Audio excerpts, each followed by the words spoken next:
Live class के साथ जुड़ जाएं, फिर आज की क्लास स्टार्ट की जाए।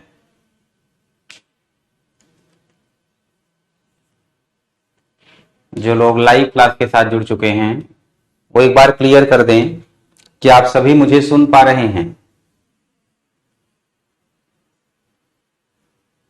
आकृति गुड आफ्टरनून, आद्या खुश रहिए, सुनैना गुड आफ्टरनून, मनीषा जय हिंद बेटा, बृहस्केतु खुश रहिए,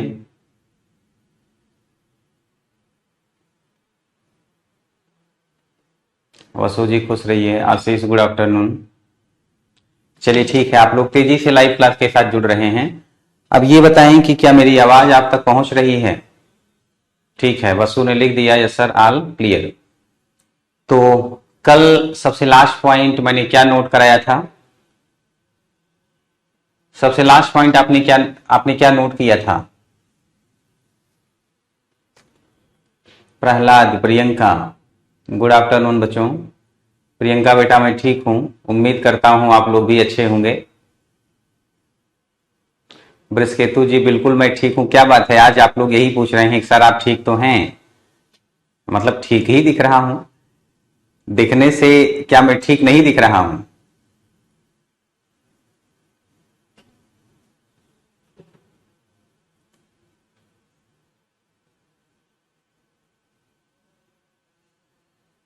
तो ठीक है, कल सबसे लास्ट पॉइंट आप लोगों ने क्या नोट किया था?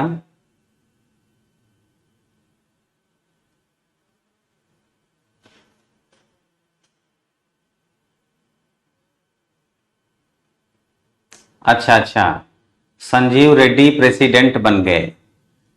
मुझे लगा कि वर्तमान समय में कोई फेरबदल तो नहीं हो गया कि अचानक से जो है सरकार की योजना बदल गई हो और फिर ये हुआ हो कि ये जो है प्रेसिडेंट बनेंगे।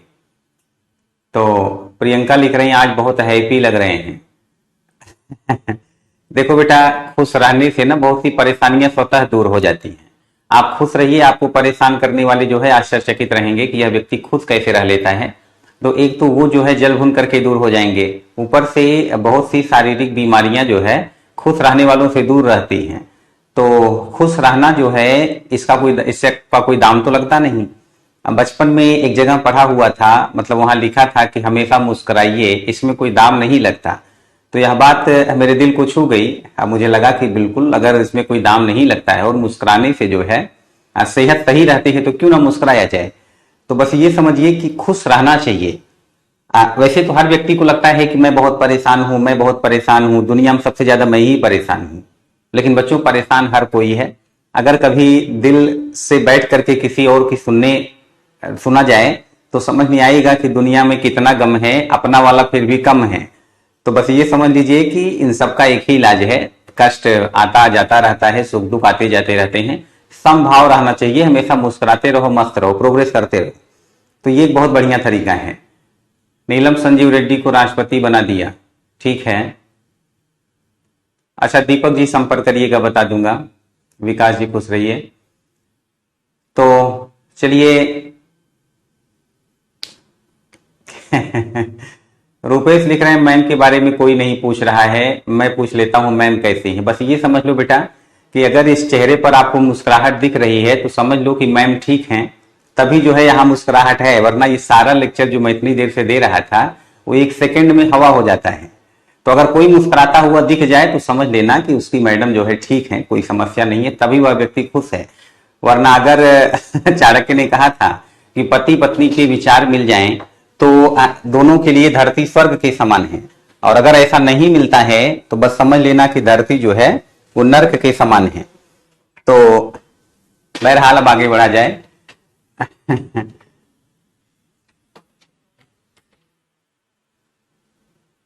अच्छा प्रदीप जी चलिए टॉपिक पर आते हैं। थोड़ा सा मैं समझा लूं, जब मैं क्लास स्टार्ट करता हूं तो बहुत सारा इमोशन मैं इकट्ठा करके रखा रहता हूं और वह इमोशन मुझसे कंट्रोल नहीं हो रहा होता है। दरअसल बच्चों आपको बताऊं कि समझाने की इतनी आदत है, इतने वर्ष से यही कर रहा हूं, इसलिए आदत पड़ चुकी है। तो आप लोगों को समझाने की इतनी आदत पड़ चुकी है कि अगर अब मुझे 2 दिन ये कह दिया जाए कि मुंह बंद करके बैठ जाओ, तो ये मेरे लिए बहुत बड़ी सजा होगी, मुझसे रहा ही नहीं जाएगा। और वो भी इतिहास विषय का मास्टर सबसे ज्यादा बोलता है, इतिहास विषय का शिक्षक सबसे ज्यादा बोलता है, सबसे ज्यादा बोलना पड़ता है, इसलिए बोलता है। तो बच्चों थोड़ा सा पहले मैं समझा लेता हूं, कुछ बातें आपके सामने रखता हूं, फिर लिखवाना आरंभ कर दूंगा। कई दिनों से दिमाग में आ रहा है कि आंसर राइटिंग स्किल पर मैं काम नहीं कर रहा और आप लोगों को प्रश्न भी नहीं दे रहा, क्योंकि प्रश्न दूंगा तो जिन बच्चों ने 1857 की क्रांति से पढ़ना स्टार्ट किया था उनके लिए समस्या होने लग जाएगी। इसलिए मैं किसी को प्रश्न नहीं दे रहा, पर टेंशन मत लीजिए। जब प्रश्न दूंगा तो बहुत सारे प्रश्न दूंगा और आप लोगों को पहले बताऊंगा डिटेल से कि उत्तर कैसे लिखना है। एक बार जब आप लोग उत्तर लेखन करना शुरू करेंगे तो धीरे धीरे आपकी क्षमता में वृद्धि होती चली जाएगी, लेखन कला का विकास होता चला जाएगा और एक दिन आप लोग ऐसा लिखेंगे कि जो परीक्षक कॉपी चेक कर रहा होगा वो भी सोचेगा कि जीवन में ऐसी कॉपी मैंने कभी देखी ही नहीं है, लड़का अब तक कहां छिपा था, है ना। तो ऐसा होगा अगर आप लोगों ने चाहा तो, नहीं चाहा तो कोई बात ही नहीं। थैंक यू बेटा दीपक। तो बच्चों थोड़ा सा बात को आगे बढ़ा लिया जाए। मैं कल जवाहरलाल नेहरू के पश्चात 1964 ईस्वी से 1980 ईस्वी तक की बात कर रहा था। वैसे ढंग से देखा जाए तो 1966 ईस्वी तक की बात तो मैं डिटेल से कर चुका था, लाल बहादुर शास्त्री जी के समय में क्या हुआ था उसके बाद की बात कर रहा था और बहुत विस्तार से बता रहा था।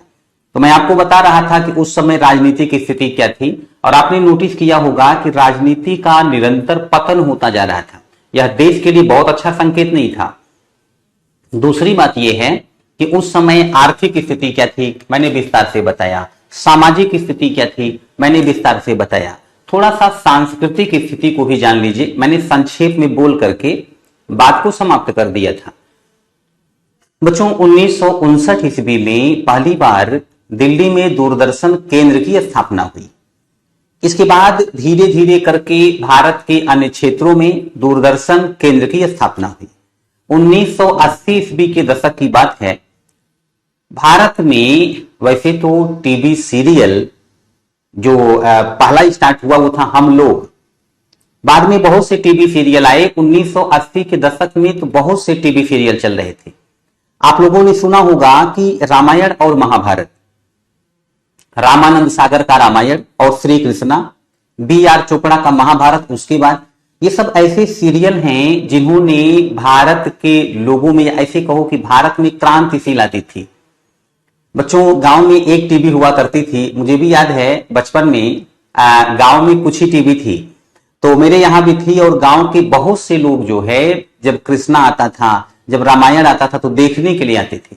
और जिस दिन लाइट कट जाती थी और सीरियल देखने को नहीं मिलता था बच्चों, मैंने रोते हुए लोगों को देखा है। यहां तक कि भगवान का नाम लेते हुए देखा है कि प्रभु लाइट आ जाए। छोटे बच्चे तो गिनती किया करते थे, चलो 100 तक गिनती गिनो तो फिर तब तक लाइट आ जाएगी, ऐसा रहता था। तो जाहिर सी बात है कि ये जो है सांस्कृतिक क्षेत्र में कार्य हो रहा था और इसका असर भारत के लोगों पर पड़ेगा। वर्तमान समय में देखो, रामानंद सागर ने जो रामायण बनाई थी उसमें जो पात्र थे राम जी, सीता जी और लक्ष्मण जी के, जिन्होंने वो कैरेक्टर निभाया था, आज भी भारत में हिंदुओं के घरों में उनकी तस्वीर मिलती है। लोग उनमें भगवान देखने लग गए। तो बस ये समझ लो बेटा कि लंबे समय से जैसे भारत में सूखा आ गया था तो लंबे समय के बाद जो है बाढ़ सी आ गई। ऐसा मैं इसलिए कह रहा हूं क्योंकि लंबे समय से भारत को गुलाम बना करके रखा गया था। आप अच्छी तरह से जानते हैं, सारे क्षेत्रों को नहीं, कुछ ही क्षेत्रों को या बड़े क्षेत्र को। बट क्या था कि चाहे अंग्रेज थे, वो भी भारत में भारतीय धर्म और संस्कृति को पिछड़ा बताने से पीछे नहीं रहते थे। उससे पहले मुगल, उससे पहले सल्तनत कालीन शासक बहुत ज्यादा टार्चर किया करते थे लोगों को कि धर्म परिवर्तन कर लो। तमाम प्रकार की परेशानियां थी। धार्मिक पुस्तकें जला दी गई, बहुत सारी अन्य पुस्तकें जला दी गई, मंदिर तोड़े गए, विश्वविद्यालय तोड़े गए। एक लंबे समय से ये सब चल रहा था। और बच्चों सोच करके देखो कि पुस्तकें छपती ही कितनी रही होंगी। प्रिंटिंग प्रेस वगैरह भारत में कब आया है? जब पुर्तगाली आए हैं। उसके बाद फिर कुछ प्रिंटिंग प्रेस की संख्या बढ़ी है। अब बाद में भी जब अंग्रेज वगैरह थे, आप अच्छी तरह से जानते हैं, अंग्रेजी शिक्षा को बढ़ावा दिया जा रहा था। भारत का जो धर्म था, भारत की जो संस्कृति थी, उसको तो पीछे करने का प्रयास किया जा रहा था। अब यदि रामायण और महाभारत जैसे सीरियल बनेंगे, श्री कृष्णा जैसा सीरियल बनेगा, तो लोगों पर क्या असर पड़ेगा ये आप समझ सकते हैं। मैं ज्यादा इस पर डिटेल से नहीं बोलूंगा, ये सब बहुत व्यवहारिक चीजें हैं, आपको सोचना चाहिए। व्यवहारिक चीज पर एक बात याद आई। कल मेरे एक स्टूडेंट ने एक स्टोरी भेजी मेरे पास। तो हिस्ट्री ऑप्शनल का बच्चा था। एक बार मैं चौंका कि नॉर्मली बच्चे स्टोरी नहीं भेजते, पर बच्चे ने जो स्टोरी भेजी थी मैं उसे पढ़ने लगा। उसमें यह लिखा हुआ था कि एक गुरु थे, उनके 3 शिष्य थे, तीनों की शिक्षा पूरी हुई। अब शिष्यों को छोड़ना था कि जाओ अपने घर जाओ। पहले गुरुकुल में यही होता था, जंगल में गुरु जी शिक्षा देते थे और शिष्य वहीं रहकर शिक्षा ग्रहण करते थे। शिक्षा पूरी होती फिर अपने घर चले जाते।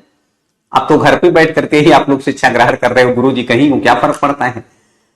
तो गुरु जी ने लास्ट में तीनों शिष्यों से कहा कि बच्चों, आप लोगों की अंतिम परीक्षा शेष है, यह परीक्षा देने के बाद आप लोग घर जा सकते। तो परीक्षा ये थी कि गुरुजी ने क्या किया कि अगले दिन सुबह सुबह शिष्यों का जो रहने का स्थान था वहां से लेकर के और जहां गुरुजी रहते थे वहां तक कांटे बिछा दिए और शिष्यों से कहा कि आप लोग अपने स्थान से चलकर मेरे पास आओगे। एक शिष्य चला, बहादुर टाइप का व्यक्ति था, कांटे थे तो क्या फर्क पड़ता है, कांटों पर चलता गया कि अगर लहूलुहान भी रहूंगा तो क्या फर्क पड़ता है, कोई नहीं, मर्द को दर्द नहीं होता, इस टाइप की भावना वाला रहा होगा। जो दूसरा शिष्य था उसने क्या किया कि थोड़ा सा कांटों को बचा बचा करके चला, मतलब साइड में चला, 1-2 कांटे उसको चुभे बस। जो तीसरा शिष्य था उसने क्या किया कि उसने कांटों को रास्ते से हटाना शुरू किया और हटाते हटाते तब गुरुजी के पास पहुंचा। और वही अंतिम शिष्य जो है गुरुजी ने उसी को पास किया और ये बताया तीनों शिष्यों को कि बेटा शिक्षा वही है जो व्यवहार में काम आए। जो कुछ मैंने आप लोगों को बताया है उसका व्यवहार में यूज करना है। इस बच्चे ने देखो व्यवहार में उसका यूज किया। आप लोग ज्ञानी हैं, रास्ते का कांटा नहीं हटा सकते, कांटे पर चल करके तो मूर्ख आते हैं, ज्ञानी नहीं आते। कांटों से हट करके भी आप आ रहे हैं, मतलब आपने कांटों का निदान तो किया ही नहीं। कांटों को जो व्यक्ति हटा करके आया है उसने शिक्षा का व्यवहार में उपयोग किया है। तो आप लोगों को शिक्षा का व्यवहार में उपयोग करना है। बात छोटी है लेकिन समझो बात को, बात बहुत बड़ी है। शिक्षा का व्यवहार में कौन उपयोग करता है कौन नहीं करता है, यही सब जानने के लिए कौन कितना उपयोग करता है, यूपीएससी जो एग्जाम लेता है उसमें अप्लाइड क्वेश्चन ही आते हैं। रटा रटाया आप कुछ नहीं लिख सकते, आपको अपने विचार लिखने होते हैं। केस स्टडी तक आपके सामने रखा जाता है, बताइए इस स्थिति में क्या करेंगे, उस स्थिति में क्या करेंगे। आप लोग समझिए तो कमीशन क्या जानना चाहता है। कमीशन भारत के सबसे ज्यादा सोचने वाले प्राणियों को, सबसे ज्यादा दूरदर्शी लोगों को उठा करके ऑफिसर बनाना चाहता है कि ये देश का भला कर सकते हैं।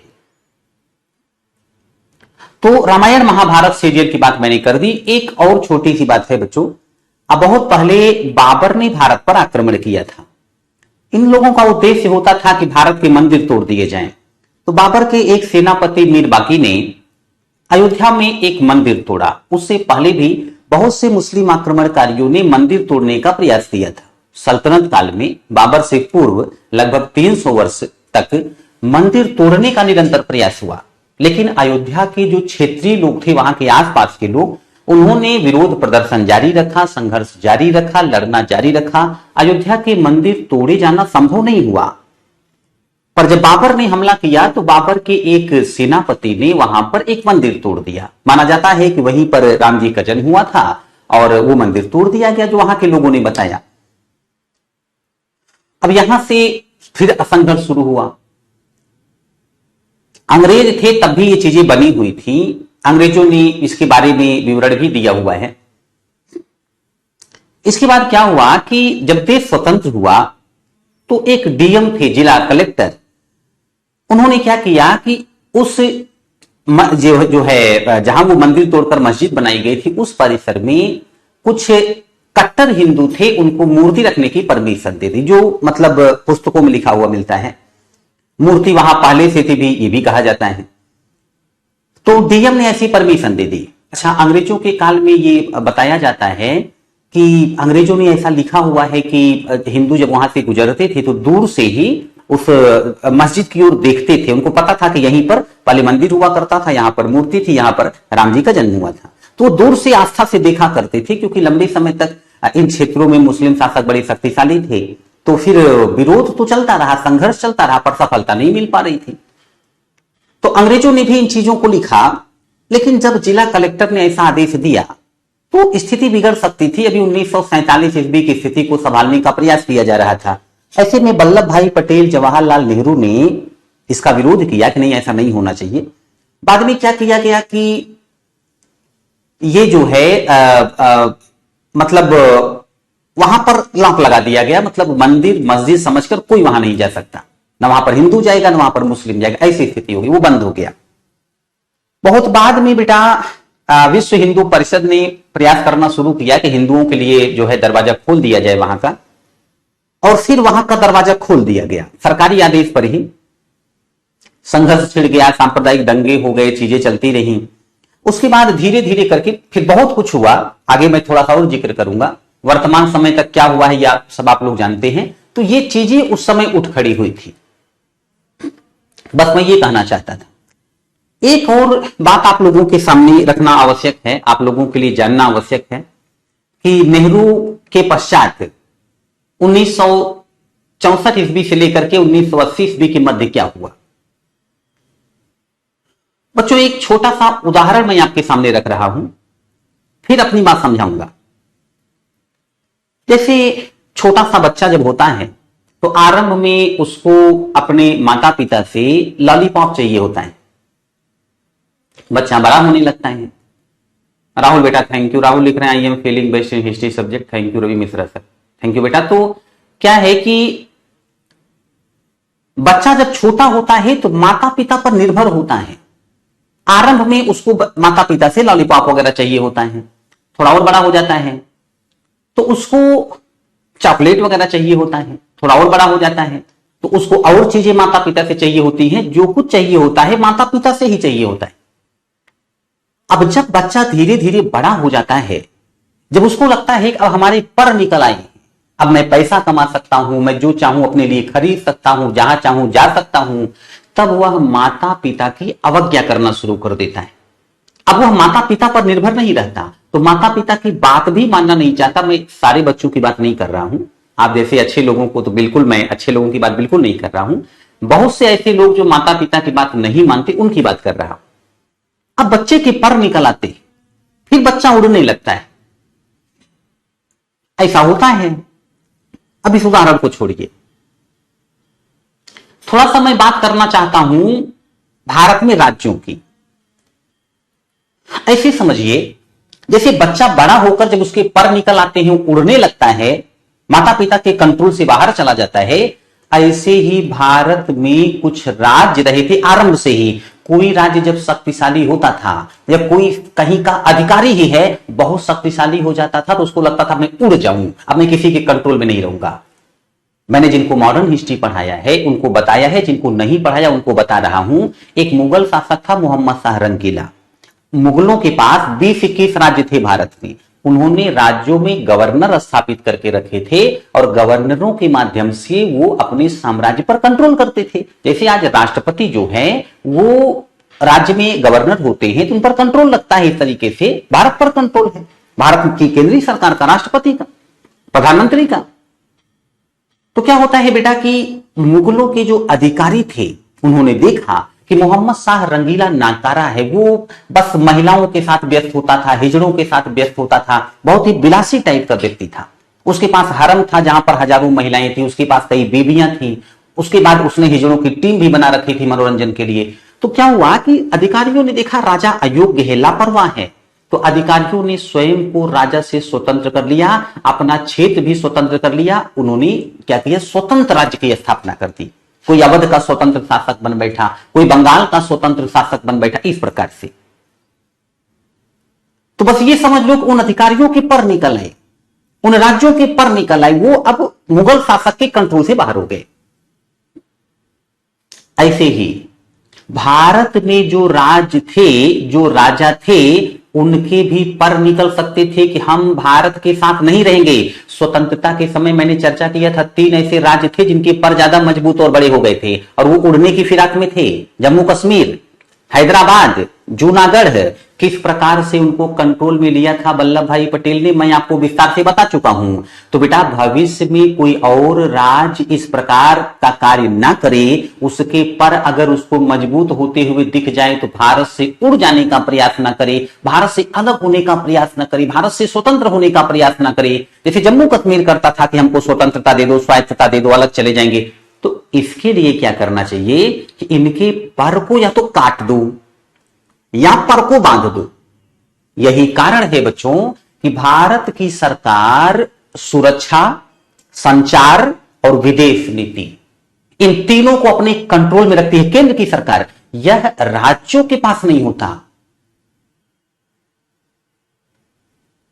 ये राज्यों के पास नहीं होता।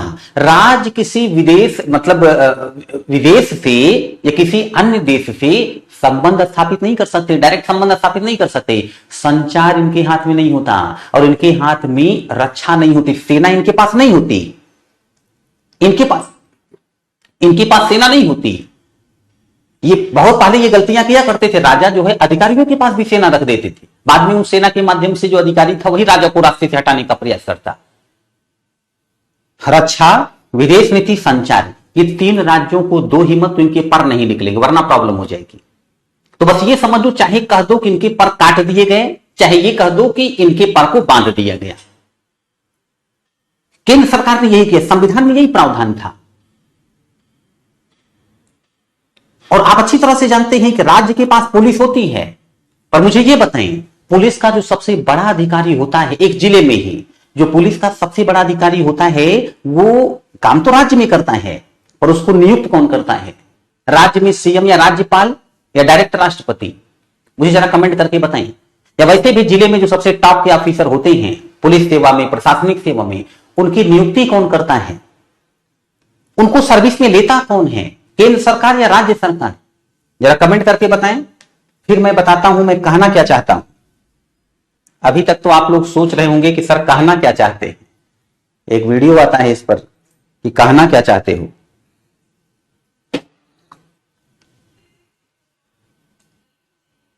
नियुक्ति केंद्र सरकार करवाती है, परीक्षा केंद्र सरकार लेती है, मतलब केंद्र या राज्य? किसी ने लिखा है सीएम, नहीं बेटा सीएम नहीं, स्टेट गवर्नमेंट नहीं। आईएएस, आईपीएस, यूपीएससी का एग्जाम कौन लेता है, केंद्र सरकार या राज्य सरकार? सबसे टॉप के ऑफिसर तो यूपीएससी से ही बनते हैं।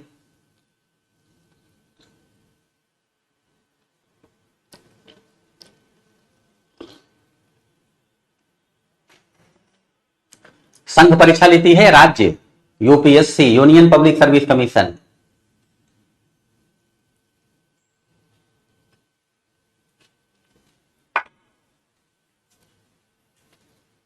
अच्छा ये बताओ बच्चों, अगर राज्य सरकार चाहे तो किसी डीएम या एसपी को नौकरी से निकाल सकती है, मतलब पूरी तरीके से नौकरी से निकाल सकती है।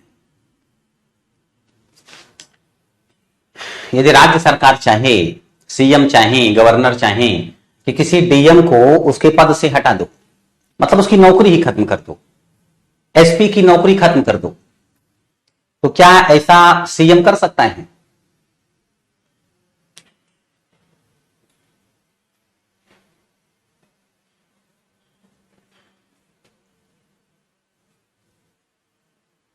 केवल ट्रांसफर कर सकता है, ऐसा नहीं कर सकता।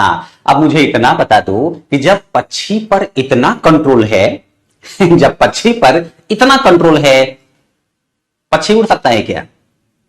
अब पक्षी के उड़ने का चांस है? जरा कमेंट करके बताएं।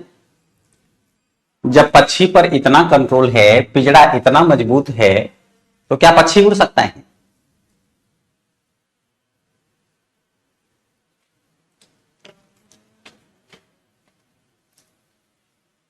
ये व्यवहारिक तरीके से सोचने वाली बात है। आप लोगों ने कभी ऐसे नहीं सोचा होगा चीजों को, सोचिए, तभी तो आप लोग वर्तमान समय में क्या हो रहा है उसको समझ पाएंगे, वर्तमान समय का सिस्टम समझ पाएंगे। अब पक्षी नहीं उड़ सकता, यही मैं आपसे कहना चाहता था।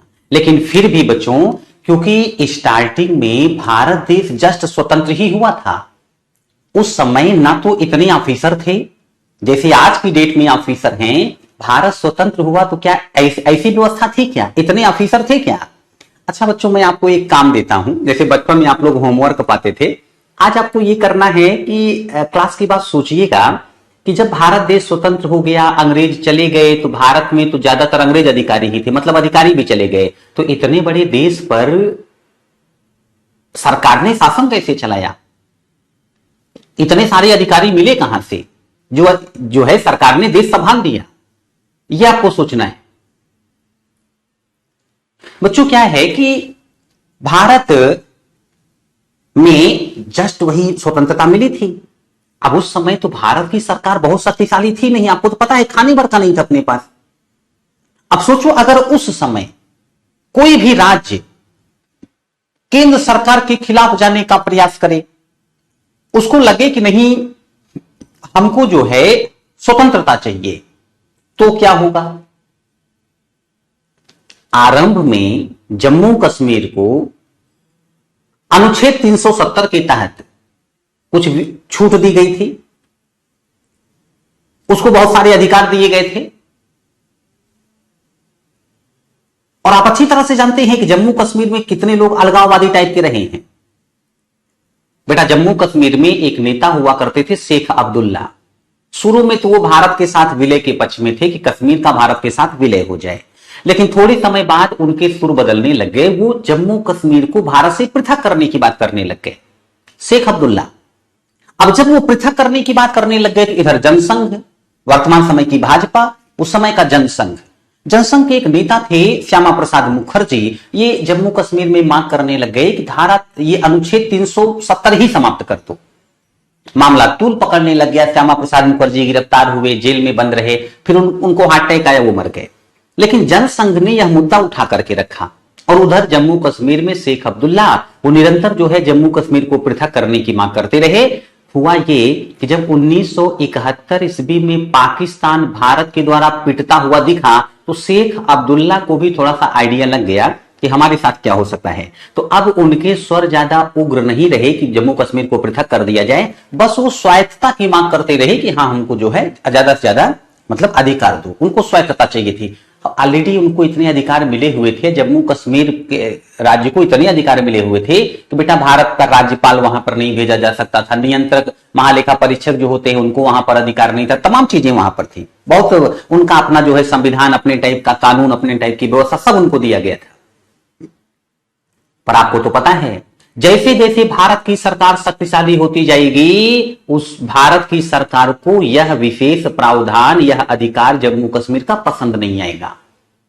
बस ये समझ लो कि पक्षी के पर बड़े मजबूत थे, लेकिन पर को धीरे धीरे काटना शुरू कर दिया भारत सरकार ने। और पर को काटते काटते काटते काटते अभी तो अमित शाह जो कुछ बचा था पर वो भी ले ली थे सारा मामला समाप्त। तो जम्मू कश्मीर का मामला भी इस समय हाईलाइट था, इस समय चल रहा था। मतलब राज्यों में समस्या देखने को मिल रही थी इस काल में, यही कहना चाहता था मैं, यही कहना चाहता था। एक और राज्य के बारे में समझ लो, आंध्र प्रदेश। आप अच्छी तरह से जानते हैं बच्चों कि आंध्र प्रदेश भाषा के आधार पर गठित होने वाला पहला राज्य था, पहला राज्य वही बना था। लेकिन उस समय क्या किया गया कि तेलुगु भाषी लोगों को, यानी तेलंगाना जो क्षेत्र था उसको आंध्र प्रदेश के अंतर्गत रखा गया। और उस समय एक समझौता हुआ था, मुल्की समझौता। मुल्की समझौता में यह कहा गया था कि जो तेलंगाना है वहां के लोगों को सरकारी नौकरियों में, आंध्र प्रदेश की सरकारी नौकरियों में वरीयता दी जाएगी। मतलब यह दिखाया गया कि उनको शांत करना था। वरना देखो, आंध्र प्रदेश में जो तेलंगाना है वो अलग लैंग्वेज के लोग थे, अलग कल्चर के लोग थे, भाषा के आधार पर आंध्र प्रदेश बना है। कल को कहते हमको भी अलग करो आप। तो ऐसा ना हो, इसके लिए आंध्र प्रदेश में तेलंगाना को भी रखा गया। और तेलंगाना को संतुष्ट करने के लिए, वहां के लोगों को संतुष्ट करने के लिए मुल्की समझौता लाया गया। अच्छा सॉरी, मुल्की समझौता तो बहुत पहले से था बेटा, ये काफी पहले से था। वहां के लोगों की अपनी लोकल प्रॉब्लम थी। जब हैदराबाद का नवाब हुआ करता था तो मुल्की समझौता के निजाम मुल्की समझौता के माध्यम से उसने काफी राइट दिए थे तेलंगाना को। जब भारत सरकार ने आंध्र प्रदेश राज्य बनाया तो जेंटलमैन समझौता हुआ था, जेंटलमैन। पर व्यवहार में ऐसा हुआ नहीं। तेलंगाना के लोगों को लगता था कि हमारे साथ भेदभाव हो रहा है, हमको सरकारी नौकरियों में वरीयता नहीं दी जा रही है, इस प्रकार की चीजें चल रही थी। तो यहां भी संघर्ष शुरू हो गया था। अभी तेलंगाना राज्य तो अभी हाल में बना है, ये तो आप लोग जानते हैं, बट आंध्र प्रदेश में भी प्रॉब्लम देखने को मिलने लग गई थी। तमिलनाडु राज्य की बात कर लीजिए। तमिलनाडु में बहुत पहले पेरियार नायकर नाम के एक नेता थे, निम्न जातीय नेता थे। उन्होंने जाति प्रथा के खिलाफ आंदोलन चलाया था, आत्मसम्मान आंदोलन, और एक पार्टी बनाई थी अन्ना दुरई नाम के एक नेता के साथ, नायकर और अन्ना दुरई। पार्टी का नाम था द्रविड़ कड़गम डीके। पार्टी का नाम था द्रविड़ कड़गम डीके। बाद में क्या हुआ, 1944 ईस्वी की बात है, ये पार्टी बनी। 1949 ईस्वी में जो अन्ना दुरई हैं, ये पेरियार से अलग हो गए, नायकर से अलग हो गए, और इन्होंने पार्टी बनाई डीएमके, द्रविड़ मुनेत्र कड़गम। और बच्चों, ये जो द्रविड़ मुनेत्र कड़गम है, डीएमके, यह अलग से तमिलनाडु राज्य को स्वतंत्र कराने की बात करती है, मतलब भारत से अलग एक स्वतंत्र देश टाइप का, और वह अलग देश द्रविड़िस्तान बनाने की मांग कर रही थी। द्रविड़िस्तान, बहुत पहले यह कहा जाता है कि जब भारत में हड़प्पा सभ्यता के लोग हुआ करते थे, उस समय भारत पर कुछ लोगों ने आक्रमण किया। कुछ कहते हैं विदेशी थे, कुछ कहते हैं भारतीय ही थे। तो वहां के जो लोग हैं वो भाग करके साउथ में चले गए, उनको द्रविड़ कहा गया। अब जो लोग तमिलनाडु में रह रहे थे वो द्रविड़ थे, और उधर मांग होने लग गई कि इसको द्रविड़िस्तान बना दिया जाए। जैसे बहुत पहले पाकिस्तान बना था, अभी द्रविड़िस्तान बन जाएगा। यहां तक कि ये जो अन्ना दुरई हैं, जब वहां पर चुनाव हो रहा था सीएम पद के लिए, ये लोग चुनाव में शामिल तक नहीं हुए, नहीं हमको तो अलग देश बनना है। आजादी के बाद की बात बता रहा हूं, इस तरह की चीजें थी। थोड़ा सा मैं राज्य की समस्या को क्या है कि नेहरू काल के पश्चात नहीं ले रहा, थोड़ा सा मैं पीछे से ले रहा हूं। भारत की आजादी के बाद से ही मैंने बातों को उठा दिया हुआ है। पर पहले आप लोग ये बताएं बेटा, मेरी बातों को समझ तो पा रहे हैं? ऐसा तो नहीं है कि मेरी स्पीड आपको ज्यादा लग रही है? कई बार क्या होता है कि जब मैं कमेंट वगैरह देखता रहता हूं तो थोड़ी स्पीड मेरी कम होती है। नहीं तो आप लोगों को समझाने के चक्कर में मैं थोड़ा इमोशनली समझाता हूं, तो कई बार क्या होता है कि मुझे ऐसा लगने लगता है कि स्पीड ज्यादा तो नहीं हो रही। अच्छा बेटा, जरूरी नहीं कि हो, पर मुझे आप लोगों की चिंता रहती है कि आप लोग बातों को समझ पा रहे हैं कि नहीं समझ पा रहे हैं। हम लोग ऑफलाइन के टीचर रहे हैं, लगभग 10 वर्ष से ऑफलाइन में ही पढ़ा रहे थे। कोरोना काल में ऑनलाइन क्लास लेनी पड़ गई। तो अब मैं चाहता हूं कि मैं बच्चों को बड़ी सरलता से सारी बातें समझा दूं और उस प्रकार की समझ पैदा कर दूं बच्चों में जैसा कमीशन चाहता है। तो मैं दिल से चाहता हूं कि मैं आपको बातें अच्छे से समझाऊं। तो मुझे चिंता रहती है कि आप समझ पा रहे हैं कि नहीं समझ पा रहे हैं, इसलिए ऐसा पूछता रहता। अच्छा, वसु बेटा भी लिखवाऊंगा तो क्लियर हो जाएगा।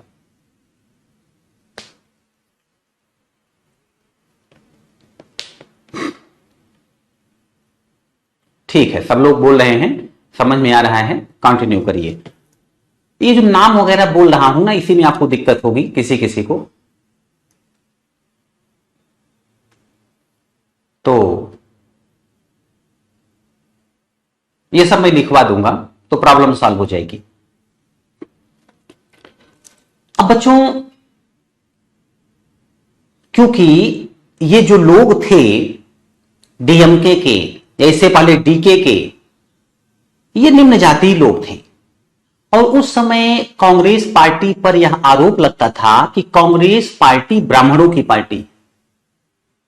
मुझे आप लोग बता सकते हैं कि ऐसा आरोप क्यों लगता था? आप सोच रहे होंगे कि हमको क्या पता, पर बहुत कुछ आप लोगों को पता है। अगर आप कॉमन सेंस का यूज करें, प्रेजेंस ऑफ माइंड का यूज करें, दिमाग पर थोड़ा सा जोर डालें और उत्तर तलाशने का प्रयास करें, मुझे पूरा विश्वास है कि आप उत्तर दे ले जाएंगे। मुझे इतना बताएं कि कांग्रेस पार्टी पर यह आरोप क्यों लग रहा था कि यह पार्टी ब्राह्मणों की पार्टी है?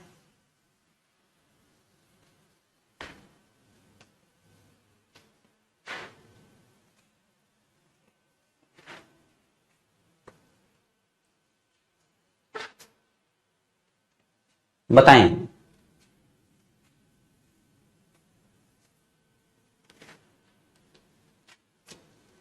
सोच करके बताइए।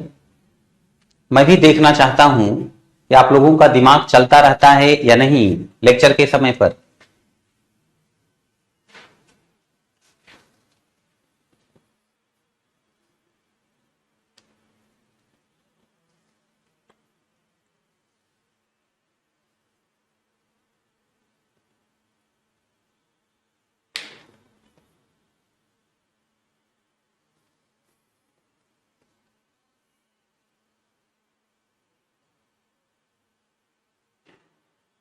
अच्छा बच्चों ये बताओ, चलो इसको छोड़ो, आप लोग उत्तर दे रहे हैं, मैं देख रहा हूं।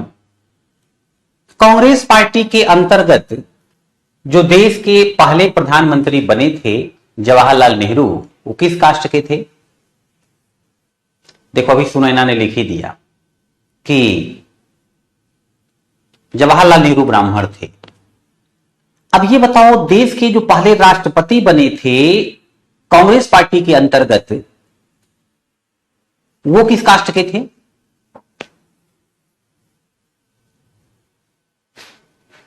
नहीं शशिकांत बेटा, ऐसा आरोप नहीं लगाया जा सकता कि पंडित जवाहरलाल नेहरू निम्न जाति से दूरी बनाकर रहते थे।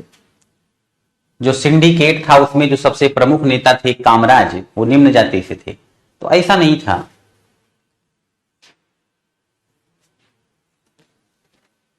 देश के पहले राष्ट्रपति जो कांग्रेस पार्टी के अंतर्गत बने थे राजेंद्र प्रसाद जी, वो किस कास्ट के थे? ब्राह्मण। देश के दूसरे प्रधानमंत्री लाल बहादुर शास्त्री किस कास्ट के थे?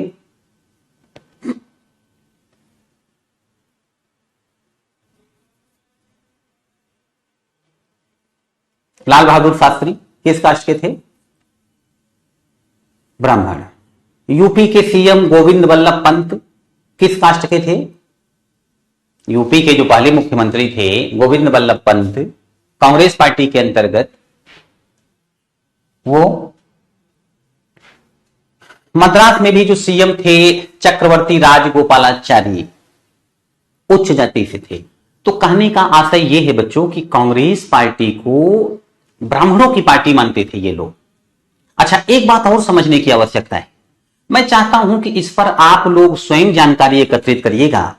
भारत का इतिहास कुछ इस प्रकार से लिखा गया है। देखो बेटा, भारतीय लोग बड़े मानवतावादी थे, बड़े नैतिक लोग थे। यहां तो पेड़ को भी पानी दिया जाता था और उससे भी प्रणाम किया जाता था कि इससे हमें वायु मिलती है, इसलिए हम जीवित हैं। भारत के लोग अहिंसावादी थे, दुनिया के सबसे अच्छे लोग थे। ये जानवरों के प्रति भी दया रखते थे, पेड़ों के प्रति दया रखते थे, प्रकृति के प्रति आस्था रखते थे। तो आप सोच करके देखिए कैसे लोग रहे होंगे। अगर भारत में भेदभाव रहा भी होगा तो देखो थोड़ी समस्याएं तो हर जगह मौजूद रहती हैं, नो डाउट कि भारत में भी रही होंगी। पर बच्चों आप लोग थोड़ा सा इस पर दिमाग लगाइएगा कि लंबे समय तक भारत को लोगों ने गुलाम बना करके रखा, भारतीयों की उन्होंने हालत खराब करके रख दी, भारतीयों को मारा गया, भारत को लूटा गया, पर उनके बारे में भारतीय उतने निगेटिव विचार नहीं रखते जितना आपस में एक दूसरे के खिलाफ रखते। और ऐसा इसलिए क्योंकि भारत की पुस्तकों में बड़ी छेड़छाड़ की गई है। जब अंग्रेज थे तो उनका तो उद्देश्य ही था कि भारतीयों को लड़ा करके रखना। इतिहास पर पहली पुस्तक लिखने वाला अंग्रेज ही था, भारत के इतिहास पर तमाम रिसर्च वगैरह करवाने वाले अंग्रेज ही थे। उन्होंने इतिहास को कुछ इस प्रकार से लिखा कि भारतीयों को लगे कि हमारी परेशानी का कारण भारतीय लोग ही हैं और भारतीय आपस में लड़ते रहो, डिवाइड एंड रूल, अंग्रेज अपना काम करते रहेंगे। बच्चों सोच करके देखो, इतने लंबे समय तक अंग्रेज भारत में थे तो क्या वो देख करके लोगों के साथ व्यवहार करते थे कौन उच्च जाति का है कौन निम्न जाति का? उनके लिए हर भारतीय निम्न था और वो उच्च थे। मेरी बात को समझिए मैं क्या कह रहा हूं। और मैं ये नहीं कहता कि आप मेरी बात मान लो, मैं चाहता हूं कि आप लोग अपना दिमाग खोलकर इस पर थोड़ा सा जानकारी एकत्रित करो, क्योंकि आज भी भारत में बहुत कुछ वह पढ़ाया जा रहा है जो अंग्रेज चाहते थे कि पढ़ा और पढ़ाया जाए। अब भारत बदल रहा है, भारत के लोग दिमाग लगा करके सोचना शुरू कर चुके हैं। पहले भारत के लोग रटने वाले प्राणी थे, आज सोचने वाले प्राणी हैं। और सोचने वाला प्राणी बात को समझ जाता है कि यह बात क्यों है, यह घटना घटित हुई तो उसके पीछे किसी की साजिश तो नहीं। पहले भारतीय रट लेता था, घटना हुई हाँ रट लिया। अब भारतीय समझने का प्रयास करता है घटना क्यों घटित हुई, इसके पीछे किसी का षड्यंत्र तो नहीं। तो थोड़ा सा क्या था कि अब ये मनोभाव है कि ये ब्राह्मणों की पार्टी है तो ये हमारा हित नहीं देख सकती। लेकिन थोड़े समय बाद ही कामराज महोदय जो कांग्रेस पार्टी में बड़ा कद रखते थे वो उधर तमिलनाडु में सीएम बनाए गए, मुख्यमंत्री, और निम्न जाति के थे। अब जाकर के डीएमके जो पार्टी थी उसका यह विचार दूर हो गया कि ये ब्राह्मणों की ही पार्टी है, ये लोग ब्राह्मणों को ही वरीयता देते हैं। जब वहां का सीएम ही बना दिया गया निम्न जाति का, तो ये जो गलतफहमी थी वो दूर हो गई। तो अब ये अलग से जो द्रविड़िस्तान की मांग थी ये समाप्त कर दी। और वैसे भी 1962 ईस्वी की बात है बच्चों, 16वां संविधान संशोधन इसी पर लाया गया था। जवाहरलाल नेहरू थे तब। 16वां संविधान संशोधन लाया गया कि अगर कोई भी भारत का मुख्यमंत्री भारत से अलग होने की बात करता है तो ये राजद्रोह होगा, ये राजद्रोह होगा। और संवैधानिक पद प्राप्त करने वालों को संविधान को साक्षी मान करके ये सौगंध लेनी होगी, कसम खानी होगी कि हम भारत की एकता और अखंडता की रक्षा करेंगे। आज देखो सीएम हो, पीएम हो या प्रेसिडेंट हो, कोई भी हो, जब ये लोग शपथ लेते हैं बच्चों तो कहते हैं एकता और अखंडता की रक्षा करूंगा। इस प्रकार की बातें होती है। 1962 ईस्वी में ऐसे लोगों पर दबाव बना दिया गया कि इस प्रकार की बातें ना हो कि हम भारत से अलग हो जाएंगे वरना समस्या बढ़ जाएगी। असम की बात मैं कर लेता हूं तो असम में भी थोड़ी प्रॉब्लम आने लग गई थी। दरअसल असम आप जानते हैं वहां पर जो है पहाड़ी एरिया है, वन है, तो वहां पर लकड़ी का कार्य होता था, चाय की बागानें थी। तो वहां पर बेटा असम से बाहर के लोग आकर के बसने लग गए, रोजगार की तलाश में लोग गए, यूपी से गए, बिहार से गए, बांग्लादेश से आ गए। धीरे धीरे क्या हुआ कि ऐसे लोगों को ज्यादा लाभ मिलने लग गया, असम के लोगों को कम लाभ मिलता था। तो वहां पर ऑल असम स्टूडेंट्स यूनियन बन गया, असम गण परिषद, ऐसी कुछ संस्थाएं बनी जो इस आर्थिक अन्याय के खिलाफ विद्रोह करने लगी। जाहिर सी बात है प्रॉब्लम शुरू हो गई, असम में प्रॉब्लम शुरू हो गई। लेकिन धीरे धीरे असम के भी प्रॉब्लम को समाप्त करने का प्रयास किया गया। हाँ, वहां पर एक छोटी सी प्रॉब्लम रह गई। वहां पर एक बोडो जनजाति रहती थी, बोडो जनजाति, और वह जनजाति एक अलग क्षेत्र की मांग करने लगी, स्वायत्त क्षेत्र, बोडोलैंड। बोडोलैंड बाद में वहां पर आतंकवादी संगठन भी बनाया गया, इसके लिए हम अलग से बोडोलैंड बनवा देंगे। अब एक बार मुझे बता दो कि मैं जो चीजें बता रहा हूं, मतलब आप समझ तो पा रहे हैं ना कि कहां पर कैसी भावना उठ रही है, लोग चाहते क्यों हैं, ऐसा क्यों, मतलब क्यों चाहते हैं, क्या चाहते हैं लोग, ऐसा क्यों चाहते हैं। अगर अभी बच्चों कठिन लग रहा हो तो मैं थोड़ा सा और सरल करके बता दूं। मेरी बात को समझना कि मैं जैसे आप लोग एग्जाम ओरिएंटेड पढ़ते हो, ऐसे मैं स्टूडेंट ओरिएंटेड पढ़ाता। आपका पूरा पाठ्यक्रम पढ़ाऊंगा, एग्जाम ओरिएंटेड ही पढ़ाऊंगा, पर आपको ध्यान में रखता हुआ पढ़ाता हूं कि बातें आप लोगों को समझ में आनी चाहिए। मैं कितना विद्वान हूं इसका महत्व है, लेकिन उससे ज्यादा इस बात का महत्व है कि मैं आपको कितना विद्वान बना सकता हूं। वरना मैं विद्वान रह जाऊं तो क्या फर्क पड़ता है जब मैं आप लोग को विद्वान ही ना बना पाऊं, आप लोग सिलेक्शन ही ना ले पाए। इसलिए कभी कोई बात नहीं समझ में आती है तो तुरंत मुझसे पूछ लेना। याद रखना बच्चों, मैं आप सोच भी नहीं सकते सरल से सरल करके आपको बातें समझा सकता हूं। ये तो आप लोग यूपीएससी के कंपटीटर हैं, तो एक लेवल बनाकर मैं भी चलता हूं कि भले आपको आरंभ में कठिनाई हो पर एक समय आप वह लेवल टच कर लें और एक अच्छे कंपटीटर की तरह तैयारी करें। यदि मैं आपको बेसिक बेसिक बातें बता करके खूब उत्साहित कर दूं कि सब समझ में आ रहा है, सब कुछ कितना आसान है, तो इसका मतलब है कि मैं आपको जो है गलत दिशा में ले जा रहा हूं। थोड़ा सा एग्जाम के प्रति गंभीर होना पड़ेगा। तो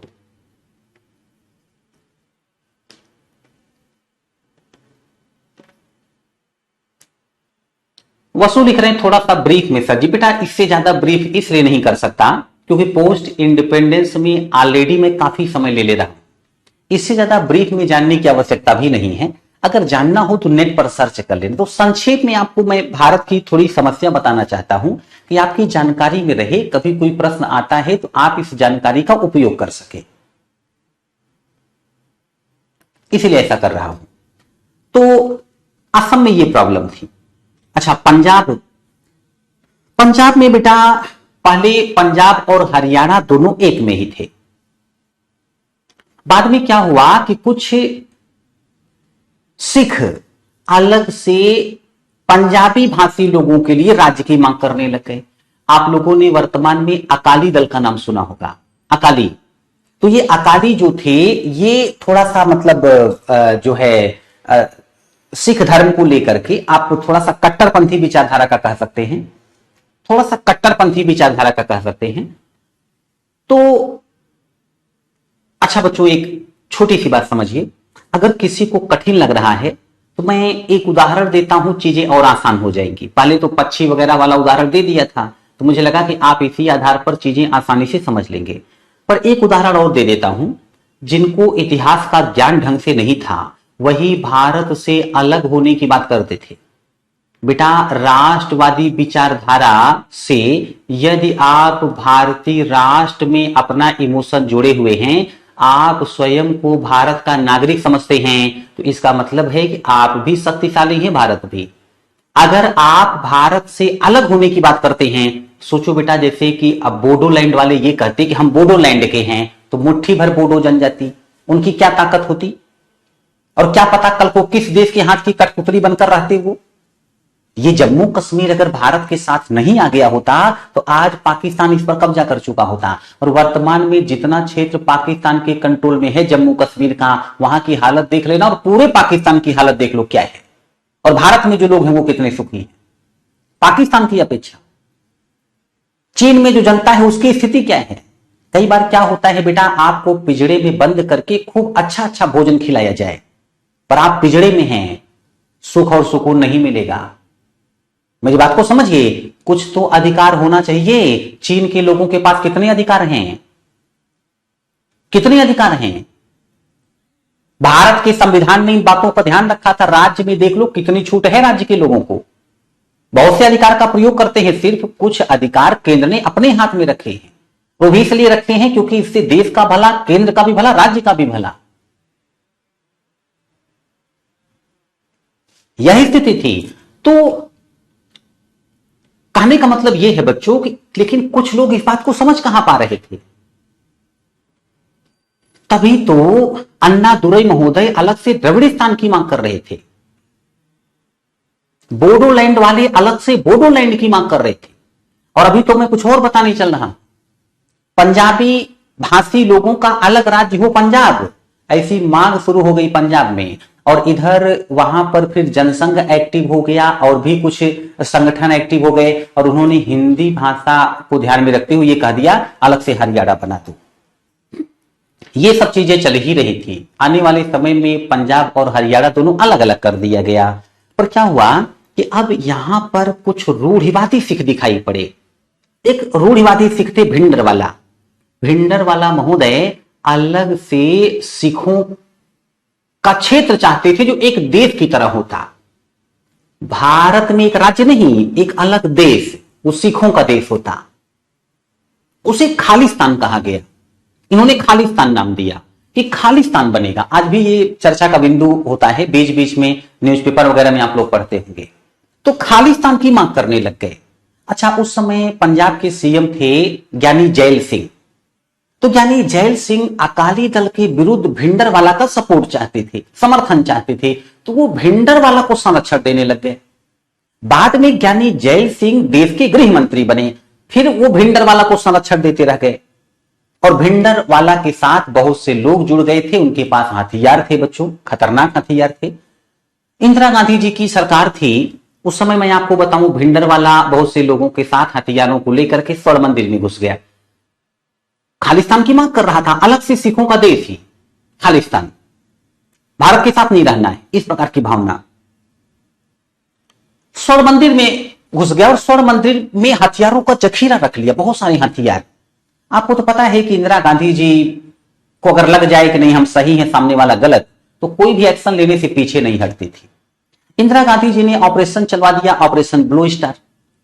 आर्मी को आदेश दे दिया और स्वर्ण मंदिर में घुस करके बहुत से सिख विरोध कर रहे थे कि नहीं, स्वर्ण मंदिर में हथियार के साथ ना घुसा जाए, और भी तमाम चीजें जो है इस प्रकार से। लेकिन इंदिरा गांधी जी ने सुनी नहीं कि अगर अंदर कोई आतंकवादी मानसिकता का बैठा हुआ है तो उसको छोड़ा नहीं जाएगा। तो सेना स्वर्ण मंदिर के अंदर घुस गई, भयंकर रक्तपात हुआ, भिंडरवाला को मार दिया गया, और वहां से जो है जो लोग छिपे हुए थे उनको मारा गया, और वो प्रॉब्लम सॉल्व कर दी गई। बीच बीच में आज भी कुछ लोग खालिस्तान की बात करते हुए दिखाई पड़ते हैं, लेकिन सरकार उनके ऊपर सख्त हो जाती है। अभी आप लोगों ने सुना होगा कि ये बीच में कुमार विश्वास जी, इनका वीडियो पड़ा होगा अगर यूट्यूब पर आप देखेंगे, कि ये बात कर रहे थे कि दिल्ली के सीएम केजरीवाल जी जो है वहां कुछ खालिस्तान समर्थकों से मिल रहे हैं, कुछ इस प्रकार की बातें। अब क्या है वो डिटेल से आप लोग देखना। वैसे भी ये जानकारी आप लोगों के सामने आती रहेगी, मैं तो थोड़ा सा संकेत दे रहा हूं कि आप लोग इन घटनाओं से परिचित हो जाएं, ताकि न्यूज़पेपर वगैरह पढ़ें तो बातों को समझ पाएं और एग्जाम में कोई प्रश्न आए तो भी आपको इन बातों का ज्ञान रहे। पर इंदिरा गांधी जी ने जो किया, यह कुछ रूढ़िवादी सिखों को, रूढ़िवादी तो जानते हैं किसे कहते हैं, प्राचीन काल से जो कुछ चला आ रहा है उसी को मानने वाले, कोई परिवर्तन स्वीकार न करने वाले, वो रूढ़िवादी होते हैं। जैसे सती प्रथा बहुत पहले चल रही थी, पति मर जाए तो पत्नी भी साथ में जल करके मरे, समय बदलता गया, लोगों ने कहा ये बंद होना चाहिए, तो कुछ लोगों ने कहा नहीं बंद होना चाहिए क्योंकि प्राचीन काल से चला रहा है, तो रूढ़िवादी। पहले सिखों का अपना राज्य हुआ करता था, तो अभी यह है कि अब सिखों का देश ही हो जाए, ये मानसिकता रूढ़िवादी था। मैं आगे इसकी चर्चा करूंगा, अभी यहां पर बात खत्म कर रहा हूं। बस ये कहना चाहता हूं कि इंदिरा गांधी जी 1980 ईस्वी में जब पुनः प्रधानमंत्री बनी थी, तो बाद में उन्हीं का एक बॉडीगार्ड था, वो सिख था, और उसका लोगों ने माइंड डाइवर्ट किया और उसी सिख ने इंदिरा गांधी जी को गोली मार करके इंदिरा गांधी जी की हत्या कर दी थी। उसके बाद सिख विरोधी जो है संघर्ष छिड़ गया, मतलब बहुत से लोगों ने सिखों को मारना शुरू कर दिया, बड़ी संख्या में सिख मारे गए। आज भी उससे संबंधित बहुत सारा केस वगैरह चल रहा है, बीच बीच में लोगों को सजा सुनाई जाती रहती है। तो ऐसी घटनाएं हुई थी। उस समय राजीव गांधी जी, संजय गांधी जी पहले ही हवाई दुर्घटना में मारे जा चुके थे, तो राजीव गांधी जी थे, तो उनका एक वाक्य था कि जब बड़ा पेड़ गिरता है तो उसके नीचे कुछ न कुछ लोग दब जाते हैं। आरोप यह है कि सिखों की हत्या हो रही थी, तो राजीव गांधी जी ने या उस समय की सरकार ने इन सबको रोकने का प्रयास नहीं किया। तो ये मामला था पंजाब का। अभी भी बेटा बोडोलैंड का मामला आपको बीच बीच में सुनाई पड़ेगा, खालिस्तान वाला मामला अभी भी बीच बीच में आपको सुनाई पड़ेगा। इस प्रकार की चीजें नागालैंड में भी आपको थोड़ी बहुत ऐसी बातें सुनाई पड़ेगी। जम्मू कश्मीर का मामला तो आप देख ही रहे। इस प्रकार की चीजें देश में आज भी आपको सुनाई पड़ती हैं, और यह सब एकता और अखंडता के मार्ग में रोड़ा है। उसी रोड़े को दूर करने का प्रयास केंद्र सरकार करती रहती है कि नहीं, ये चीजें नहीं होनी चाहिए। अब मैं 2 मिनट के लिए रुक रहा हूं, यहां तक कोई कंफ्यूजन हो तो बताए।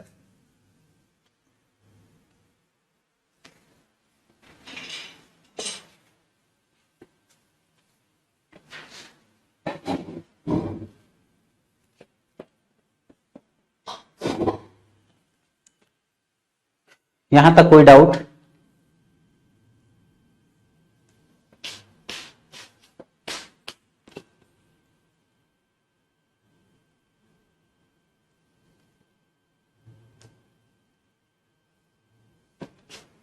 बहुत परेशान मत होइए बेटा आद्या, इसमें काम की कुछ चीजें मैं लिखवा दूंगा।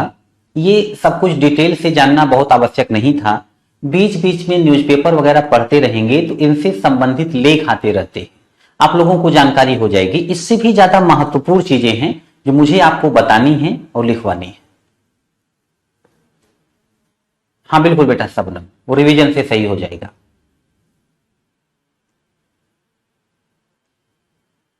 बेटा मुल्की समझौता और जेंटलमैन समझौता यह था कि जो तेलंगाना क्षेत्र के लोग थे उनको आंध्र प्रदेश सरकार सरकारी नौकरियों में वरीयता देती।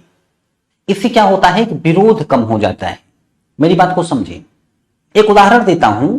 भीमराव अंबेडकर जी कांग्रेस पार्टी के साथ, महात्मा गांधी के साथ मतलब अच्छे संबंध नहीं रख पाते थे। आप अच्छी तरह से जानते हैं कि भारत छोड़ो आंदोलन के समय पर, ये उससे पहले सबने अवज्ञा आंदोलन के समय पर जब महात्मा गांधी ब्रिटेन गए थे, वहां पर बेटा भीमराव अंबेडकर जी भी थे, और महात्मा गांधी ने उनसे सहयोग मांगा था कि हमारा सहयोग करिए, लेकिन उन्होंने सहयोग नहीं किया। तो वो विरोध करते आ रहे थे और ये बड़ी समस्या का कारण बन जाता देश में। बाद में भीमराव अंबेडकर जी का सहयोग लेने के लिए कांग्रेस पार्टी ने उनको बड़ी वरीयता दे दी थी, संविधान वगैरह के निर्माण में उनको काफी श्रेय दिया, उनका काफी सहयोग लिया, साथ में मिलाकर चले। तो इससे क्या होता है कि एकता और अखंडता की दिशा में आप अच्छा प्रयास करते हुए दिखाई पड़ेंगे और कर ले जाएंगे। बस ऐसे समझो, तेलंगाना क्षेत्र में जो विद्रोह के स्वर थे उसको ऐसे दबा दिया गया था कि आप लोगों को सरकारी नौकरी वगैरह में वरीयता दे दी जाएगी। तो जाहिर सी बात है कि फिर वो अलगाववाद की बात नहीं करेंगे। तो ये प्रयास पहले ही हो रहा था।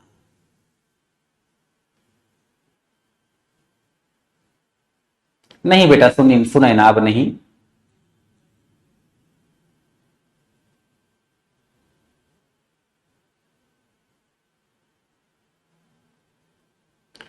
दीपक लिख रहे हैं आप पढ़ाएं, डाउट रह जाए ऐसा हो नहीं सकता। थैंक यू बेटा।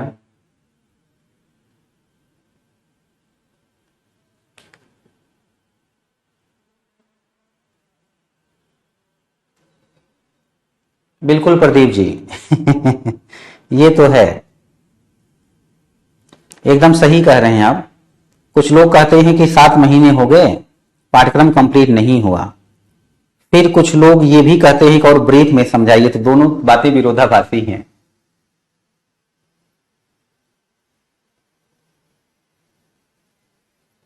संजय जी खुश रहिए। और कोई कंफ्यूजन?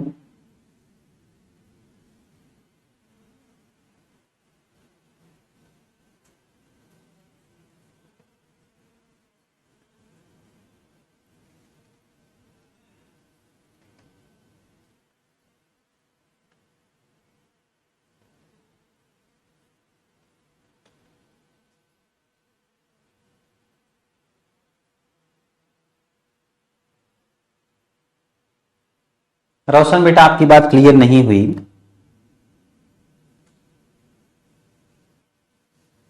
क्या कहना चाहते हैं, स्पष्ट करें। देशव्यापी हड़ताल मतलब बेटा संपूर्ण देश में, पूरे देश में व्याप्त हो ऐसी हड़ताल।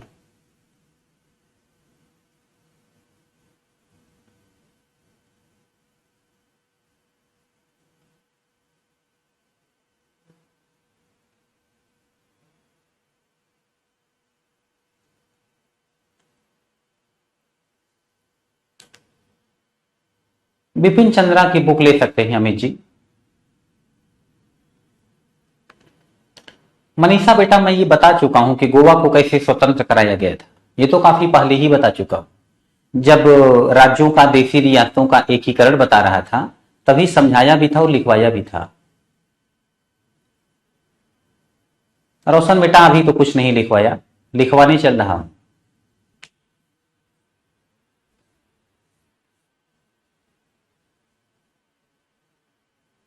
जिस क्रम से मैंने समझाया है शबनम बेटा, और जैसे लिखवाया है उसको वैसे ही समझें, वैसे ही रिवीजन करें, तो चीजें जुड़ती चली जाएंगी और थोड़ा सा एक्स्ट्रा दिमाग चलाना पड़ेगा।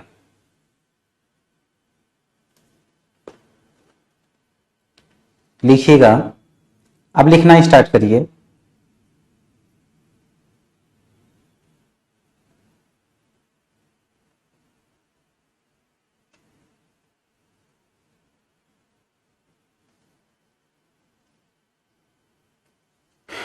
नेक्स्ट पैराग्राफ में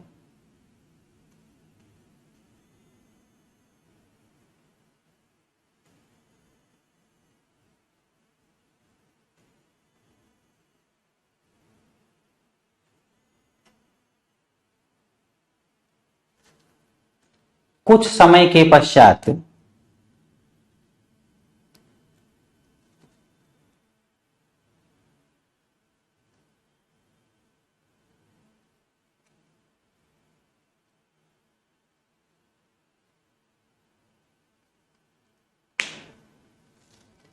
जनता पार्टी में भी, संजय लिख रहे हैं मैंने आपकी क्लास ऑफलाइन ली है फिर भी मुझे कोई समस्या नहीं है। थैंक यू बेटा। हाँ लिख सकते हैं बेटा सिमरन, लेकिन प्रश्न ऐसे आते हैं कि डायरेक्ट आप नहीं लिख पाएंगे, आपको थोड़ा अपनी समझ का इस्तेमाल करना होगा।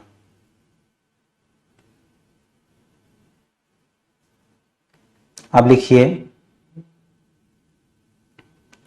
कुछ समय के पश्चात जनता पार्टी में दरार पड़ गई।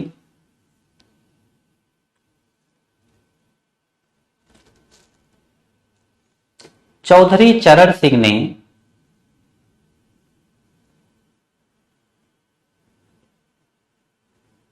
अपनी पार्टी को, बढ़िया संजय बेटा वेरी गुड, लिखना अपनी पार्टी को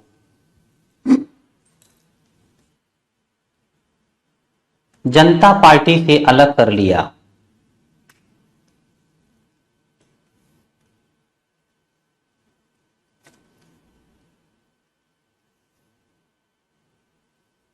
उनका मानना था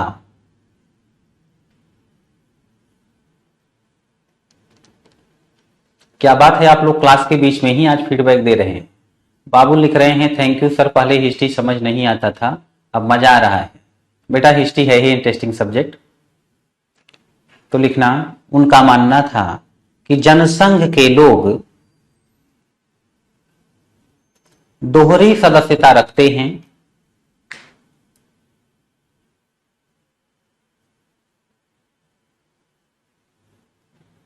वे आरएसएस के भी सदस्य हैं,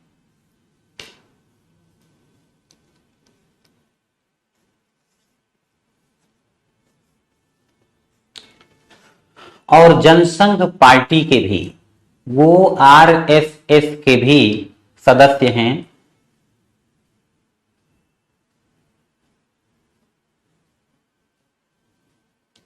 और जनसंघ पार्टी के भी,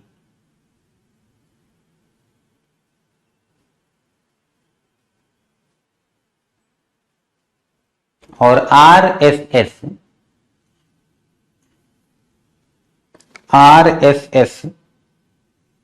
ब्रैकेट में राष्ट्रीय स्वयंसेवक संघ,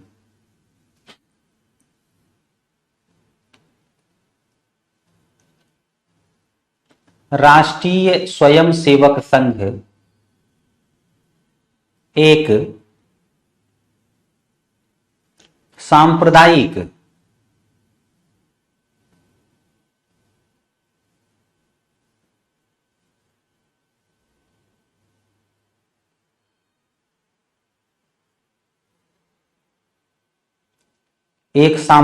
संस्था है।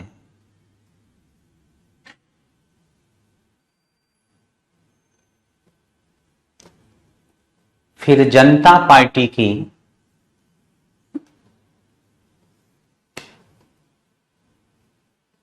सरकार गिर गई,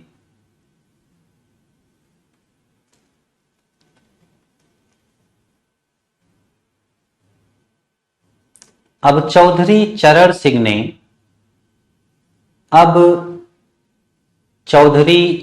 ने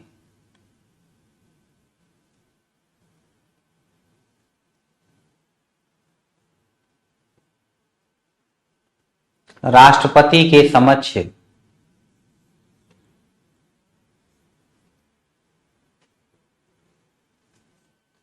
सरकार बनाने का दावा किया।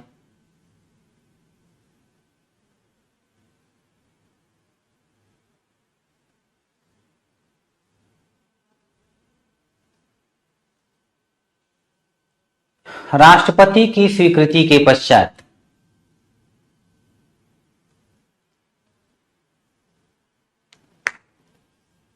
चौधरी चरण सिंह को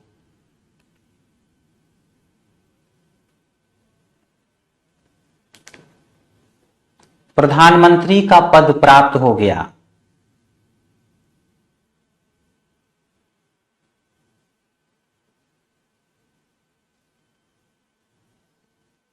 किंतु अभी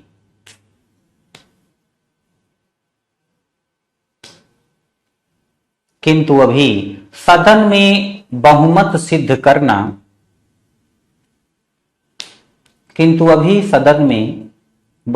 सिद्ध करना शेष था।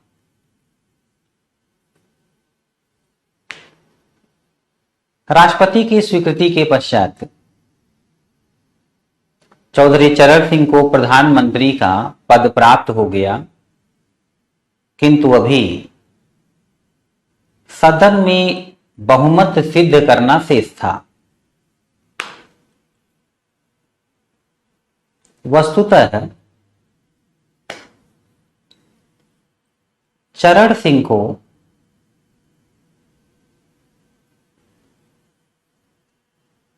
इंदिरा गांधी का समर्थन था।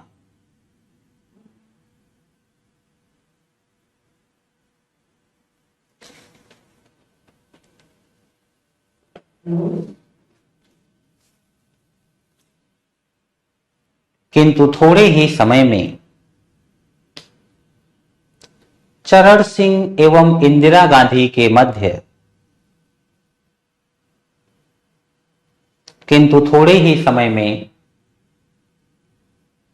इंदिरा गांधी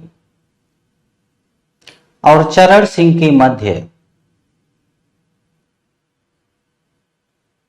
मतभेद हो गया।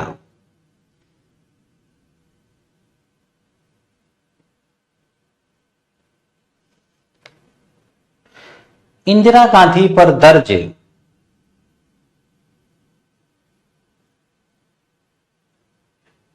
केस की सुनवाई के लिए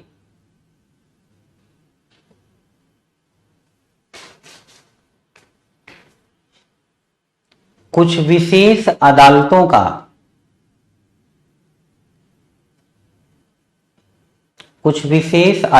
का गठन हुआ था।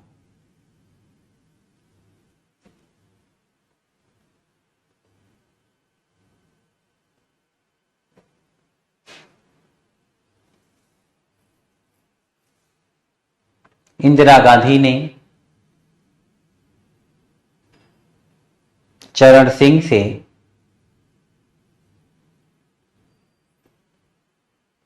उन अदालतों को समाप्त करने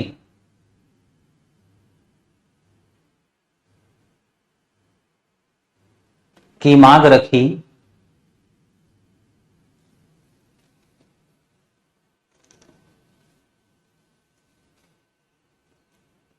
किंतु यह मांग चरण सिंह ने स्वीकार नहीं की। यह मांग चरण सिंह ने स्वीकार नहीं की।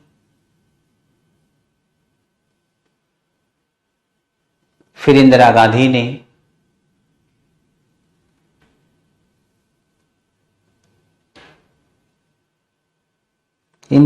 ने चरण सिंह से दूरी बना ली, अर्थात अपना समर्थन वापस ले लिया।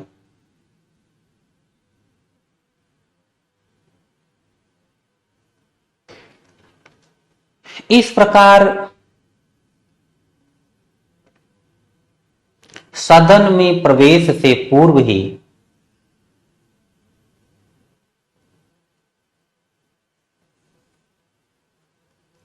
चरण सिंह की सरकार गिर गई।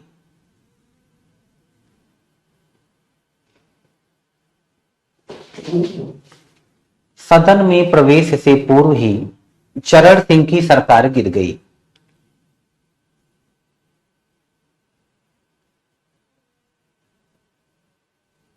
अब लिखिएगा,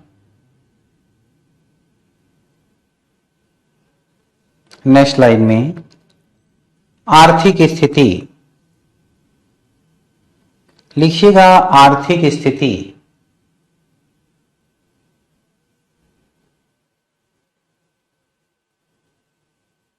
और इसमें लिखना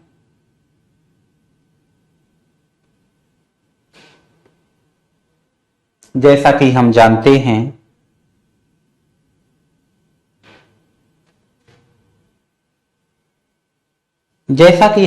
हैं कि स्वतंत्रता के पश्चात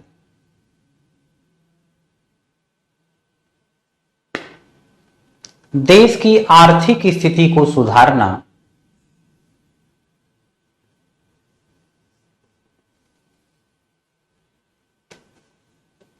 जैसा कि हम जानते हैं कि स्वतंत्रता के पश्चात देश की आर्थिक स्थिति को सुधारना सरकार के समक्ष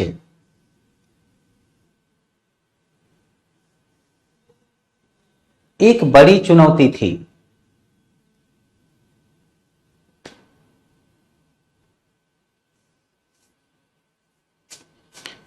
जवाहरलाल नेहरू के पश्चात भी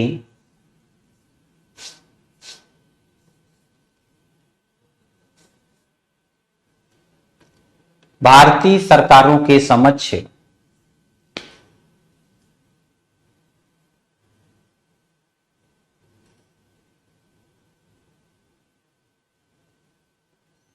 यह चुनौती विद्यमान रही, यह चुनौती विद्यमान रही।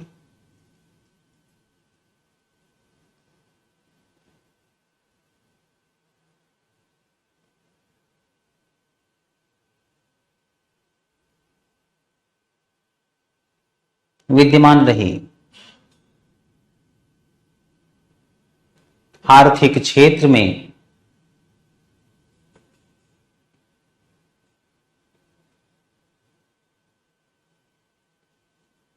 एक बड़ी समस्या जवाहरलाल नेहरू के पश्चात भी भारतीय सरकारों के समक्ष यह चुनौती विद्यमान रही। आर्थिक क्षेत्र में एक बड़ी समस्या थी,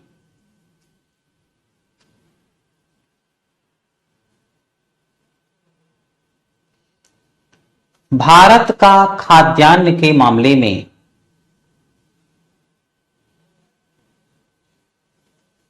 भारत का खाद्यान्न के मामले में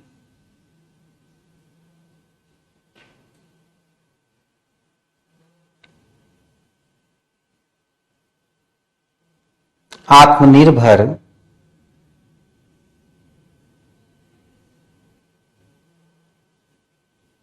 न होना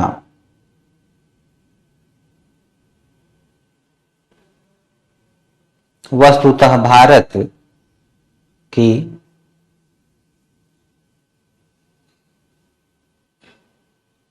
खाद्यान्न के आयात पर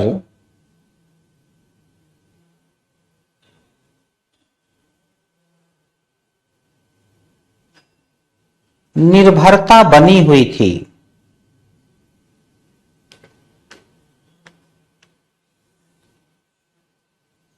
निर्भरता बनी हुई थी। इस समस्या को कम करने के लिए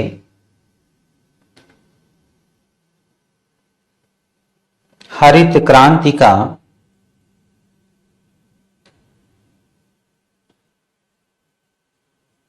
नारा दिया गया।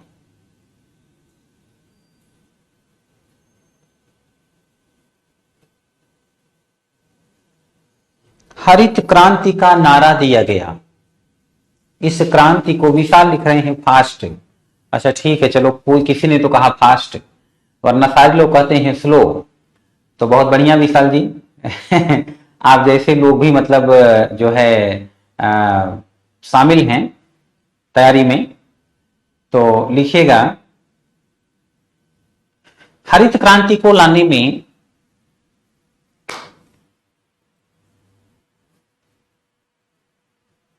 रासायनिक उर्वरकों,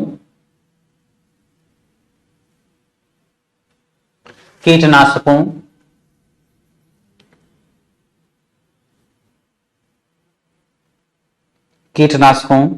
हाइब्रिड बीज,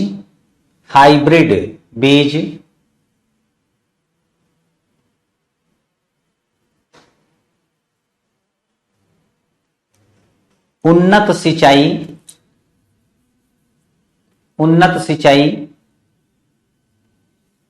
कृषि तकनीक यथा ट्रैक्टर आदि का योगदान रहा।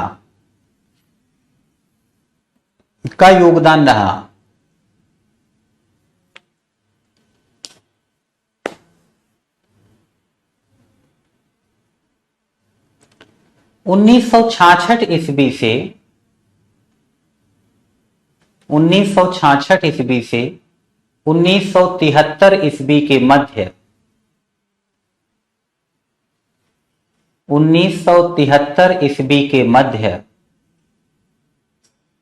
हरित क्रांति का प्रभाव पंजाब, हरित क्रांति का प्रभाव पंजाब, हरियाणा एवं पश्चिमी उत्तर प्रदेश में देखा गया।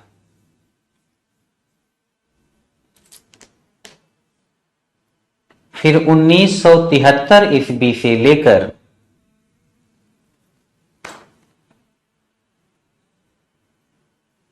1983 ईस्वी के मध्य, फिर 1973 ईस्वी से लेकर 1983 ईस्वी के मध्य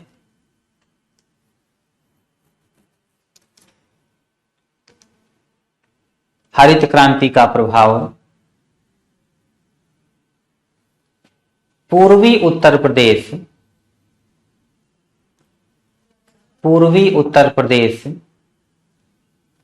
एवं दक्षिण भारत के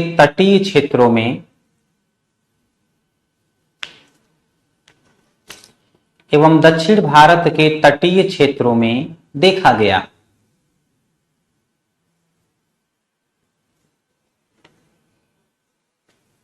आगे 1983 ईस्वी के पश्चात हरित क्रांति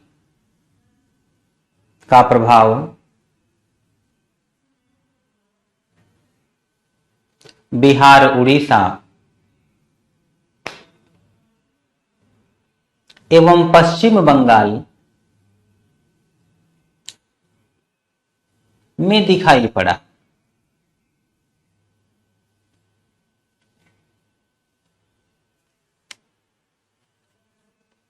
किंतु हरित क्रांति का लाभ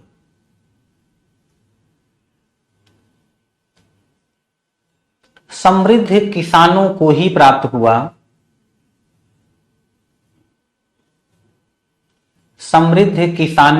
प्राप्त हुआ। छोटे किसान इससे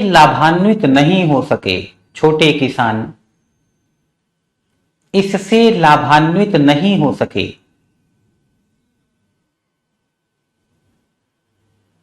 फिर हरित क्रांति का सर्वाधिक प्रभाव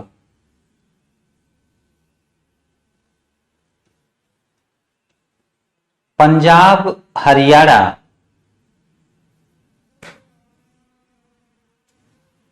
आदि सीमित क्षेत्रों में ही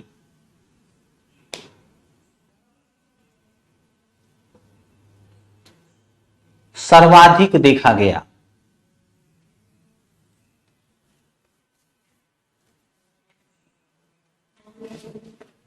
इसी संबंध में कहा गया कि जहां हरित क्रांति नहीं आई, वहां पर लाल क्रांति आई।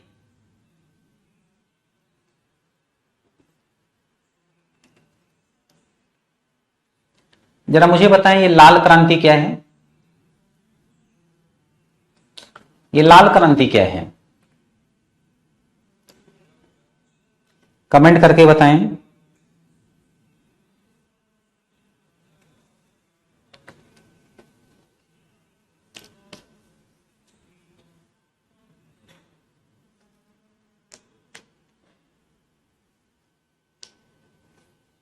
किसी को पता है ये लाल क्रांति क्या है? अमित लिख रहे हैं स्लो। ठीक है, पर अब तक कहां थे बेटा? जब लिखवा रहा था बीच में ही बोलना चाहिए था। शशिकर्म लिख रहे हैं मांस और टमाटर।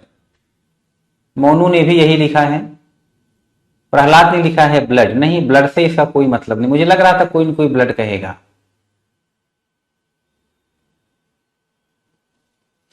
मांस और टमाटर। बच्चों, जहां पर कृषि कार्य कम होता है, जहां पर खाद्यान्न नहीं होते, वहां के लोग मांस पर निर्भर हो जाते हैं। मुझे आप लोग ये बताएं, अफ्रीका में कृषि कार्य काफी कम है। संपूर्ण अफ्रीका महाद्वीप की बात कर रहा हूं। वहां पर आप देखिए लोग मांस पर निर्भर हैं।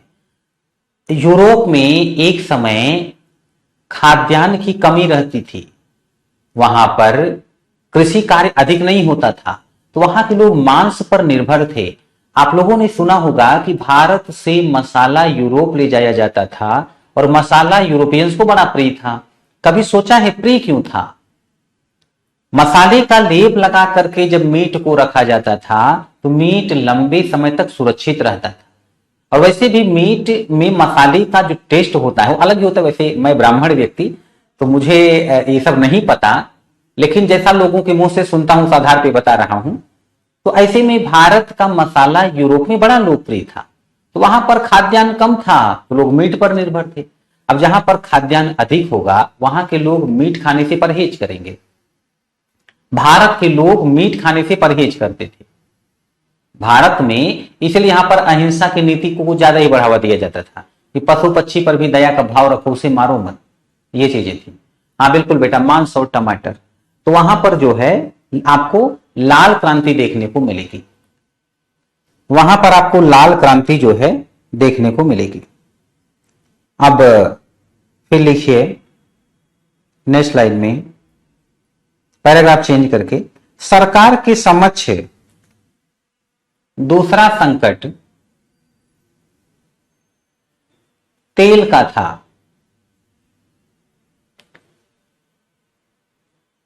दूसरा संकट तेल का था। फिर सरकार ने बिल्कुल मनीषा बेटा, फिर सरकार ने, मैं अयोध्या में पढ़ाई कर रहा था 2008 में, वहीं से मेरा ग्रेजुएशन हुआ। तो वहां पर मीट खाना प्रतिबंधित था और मैं हॉस्टल में रहता था। तो एक दिन कुछ बच्चों ने चुपके से मीट बनाने की योजना बनाई। अच्छा, पता कैसे चला? उसकी मतलब ऐसा महक रहा था मसाला वगैरह कि उसी समय मैंने सुना था कि कुछ लोगों ने चर्चा करनी शुरू कर दी कि महक से पता चल रहा है यहां मीट बन रहा है। तो उसमें क्या है कि कुछ लड़के बहुत तेज थे, वो भाग करके गए महंत जी के पास और महंत जी से बोला कि कहीं मीट बन रहा है, चल करके आप देखिए। महंत जी हॉस्टल से बाहर रहते थे।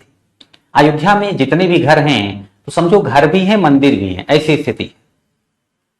अब जैसे संत महंत हैं तो हॉस्टल है, बाहर वो रह रहे हैं, फिर आप अंदर जाओ गेट से तो फिर हॉस्टल है, वहां लड़के रहते हैं, ऐसी स्थिति थी। अब महंत जी भाग करके आए कि मीट किसने बनाई? बहुत से साधु संत आ गए, लोग भड़क गए। अब ये हुआ कि चेक करो, 40 कमरे थे। अब 40 कमरों में चेकिंग अभियान मतलब तलाशी अभियान शुरू किया गया। तो फिर पकड़े गए वो लोग जो बना रहे थे। बहरहाल लोगों ने माफी मांगी और फिर लोगों ने उनको माफी कर दिया, चलो छोड़ो हटाओ, ऐसी गलती मत करना। लेकिन अयोध्या में जो है वहां पर जो संत लोग हैं वहां पर बहुत सारे अखाड़े हैं। वैसे तो स्टूडेंट्स जहां बड़ी संख्या में होते किसी से डरते नहीं हैं, पर मैंने देखा है कि अयोध्या में स्टूडेंट्स या तो संत महंत लोगों से डरते थे, क्योंकि अखाड़े हैं, बहुत से बॉडी बिल्डर टाइप के लोग होते हैं, उनसे संबंधित संबद्ध होते हैं, और या तो बंदरों से डरते थे। वैसे बंदरों से ज्यादा डर था। वहां के बंदर बड़े ढीठ होते हैं, इतने ढीठ होते हैं कि आप कोई वस्तु लेकर जा रहे हो आपसे छीन करके भाग जाएंगे। हम लोग सब्जी भी खरीदने जाते थे ना तो उसको छिपा करके मतलब ऐसे हाथ में दबा करके लाते थे, बंदर छीन ना ले। और इतने ढीठ होते थे। एक बार एक बुजुर्ग दंपति आया हुआ था, तो दोनों लोगों में बड़ा प्रेम रहा होगा, वो दोनों लोग भोजन कर रहे थे और एक दूसरे को भी खिला रहे थे। अयोध्या की बात बता रहा हूं। तो एक बंदर गया और बुढ़िया माता से भोजन छीनने लगा। तो बुढ़िया माता ने अपना हाथ आगे खींच लिया, बंदर ने और आगे खींचा, बुढ़िया माता ने और आगे खींचा, बंदर ने यूं करके एक थप्पड़ मारा। हम लोग स्टूडेंट थे, हम लोग तो वहां की स्थिति जानते थे। फिर मैं देख रहा था, दौड़ता हुआ गया, तो जाकर के बंदर वहां से भगा, वरना 2-3 और रसीद कर देता। और फिर पता नहीं बुढ़िया जी माता जी जीवित रहती कि क्या, आपको पता है बंदर का जो हाथ होता है वो बड़ा कठोर होता है। तो वहां पर जो है लोगों को डरना पड़ता था। तो लिखिएगा नेक्स्ट स्लाइड में, सरकार ने इस समस्या के समाधान के लिए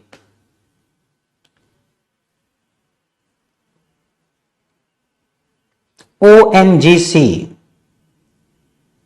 की सहायता से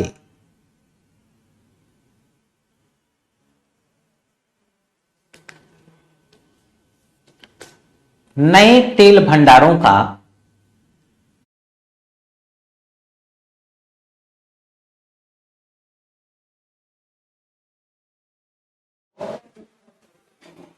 अभी बताएं, क्या अभी आप लोग मुझे सुन पा रहे हैं?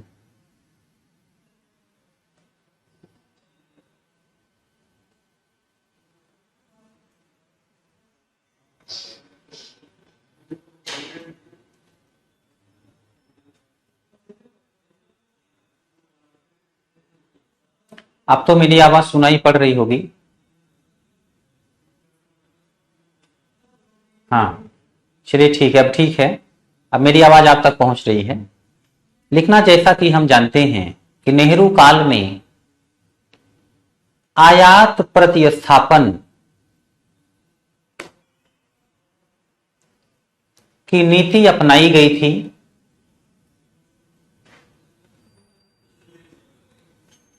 आयात प्रतिस्थापन की नीति अपनाई गई थी। पैराग्राफ चेंज करके लिखना है कि जैसा कि हम जानते हैं, इशू हो रहा है। क्या अभी भी कुछ लोगों तक मेरी आवाज नहीं पहुंच पा रही है? नए तेल भंडारों का पता लगवाया, यही बोला था मैंने।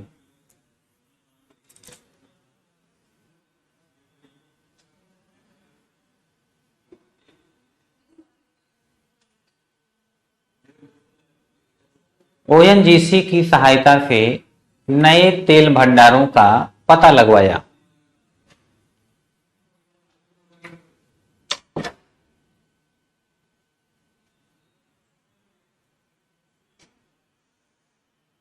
ओएनजीसी बेटा,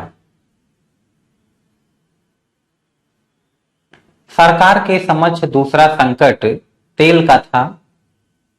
सरकार ने इस समस्या के समाधान के लिए ओएनजीसी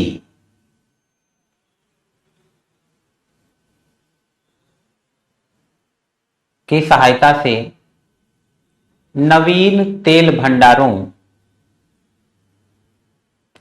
का पता लगवाया। नवीन तेल भंडारों का पता लगवाया।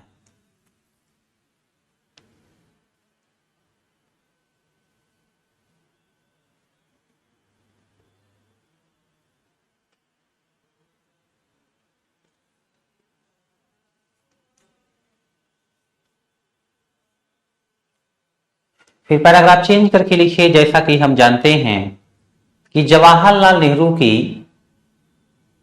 सरकार के समय या जवाहरलाल नेहरू के काल में आयात प्रतिस्थापन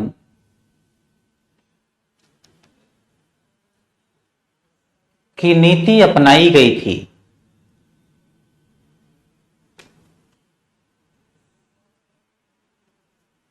यही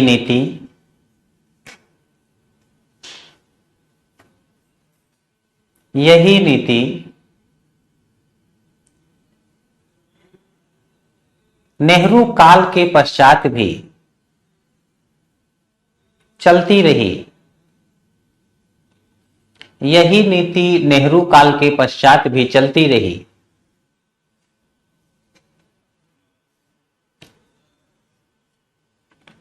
साथ ही भारत की सरकार द्वारा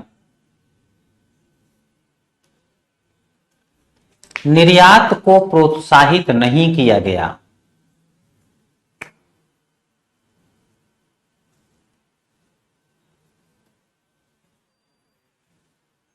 फिर साथ ही भारत की सरकार द्वारा निर्यात को प्रोत्साहित नहीं किया गया।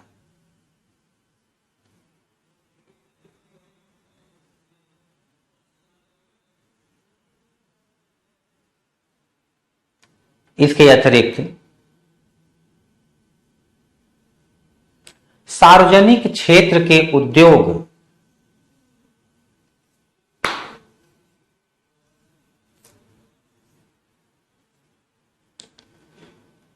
व्यावसायिक शर्तों पर कार्य नहीं कर सके,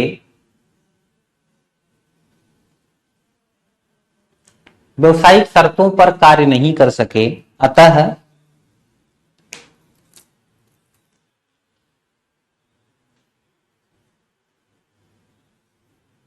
अतः काटिए और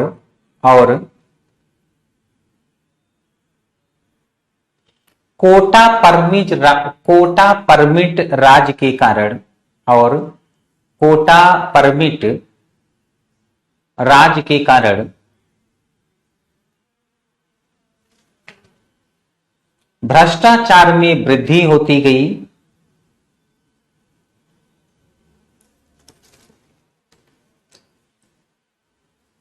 इस प्रकार देश की आर्थिक स्थिति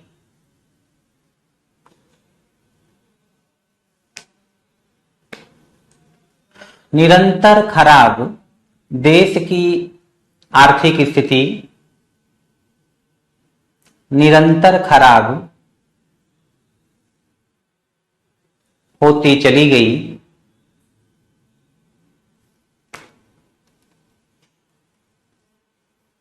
जीडीपी वृद्धि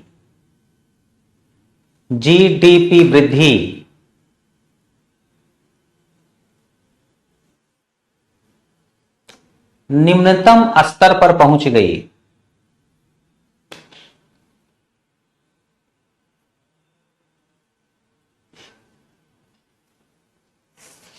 निम्नतम स्तर पर पहुंच गई।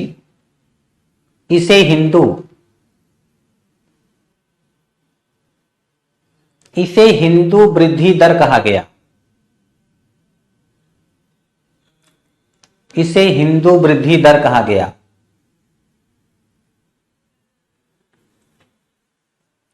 हेडिंग डालना सामाजिक स्थिति,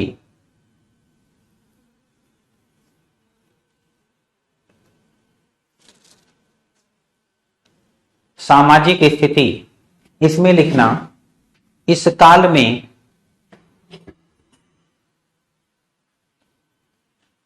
किसानों एवं जनजातियों में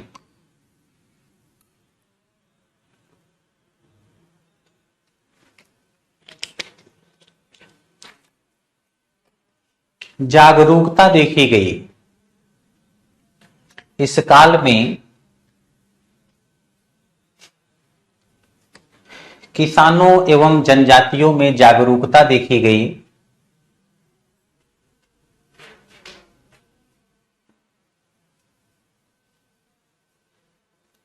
महाराष्ट्र में किसानों ने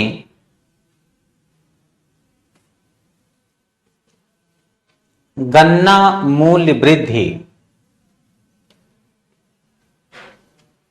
को लेकर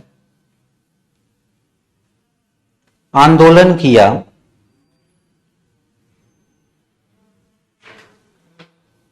और सड़क रोको एवं रेल रोको, सड़क रोको एवं रेल रोको का नारा दिया।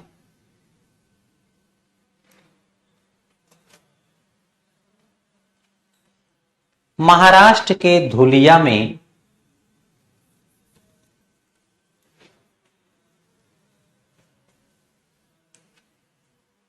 जनजातियों ने आंदोलन किया।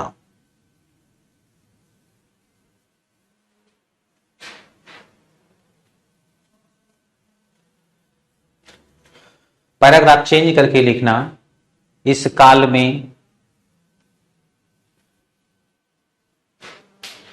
महिलाओं में भी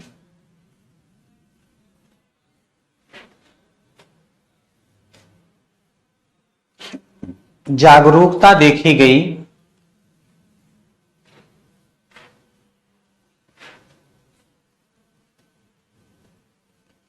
गुजरात में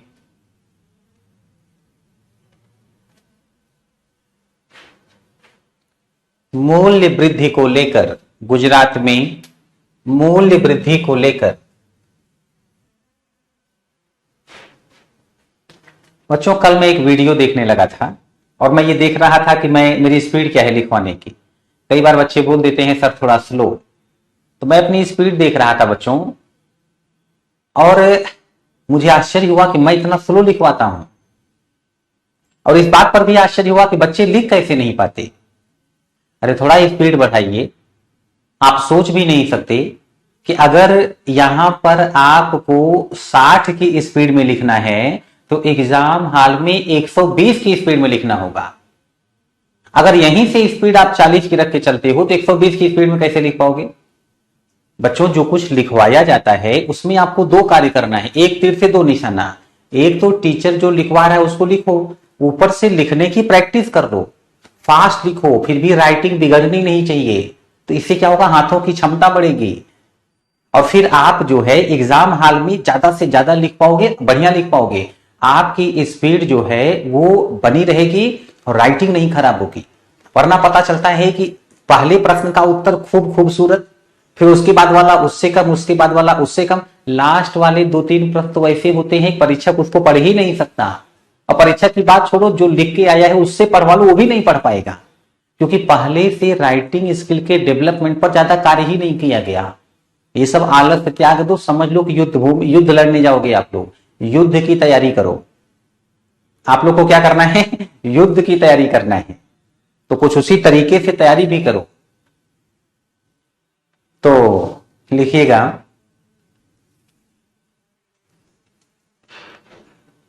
नेक्स्ट लाइन में, अच्छा इसी में लिखते रहिए। गुजरात में मूल्य वृद्धि को लेकर महिलाओं ने धुलिया, महाराष्ट्र में बेटा धुलिया था। कोई भी कंफ्यूजन हुआ करे मुझसे पूछ लिया करिए।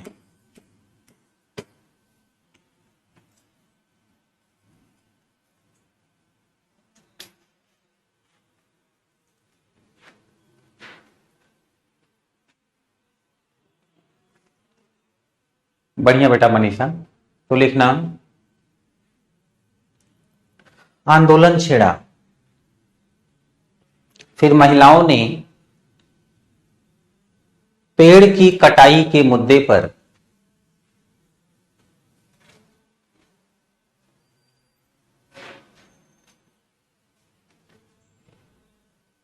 चिपको आंदोलन में भागीदारी की। पेड़ की कटाई के मुद्दे पर हुए चिपको आंदोलन में भागीदारी की। दिल्ली में महिलाओं से संबंधित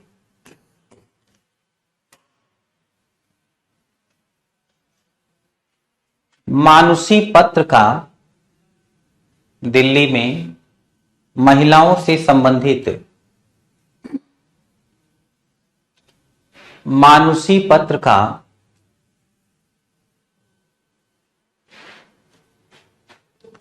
बेटा मैंने एक आंदोलन बताया था ना पर्यावरण से संबंधित, चिपको आंदोलन।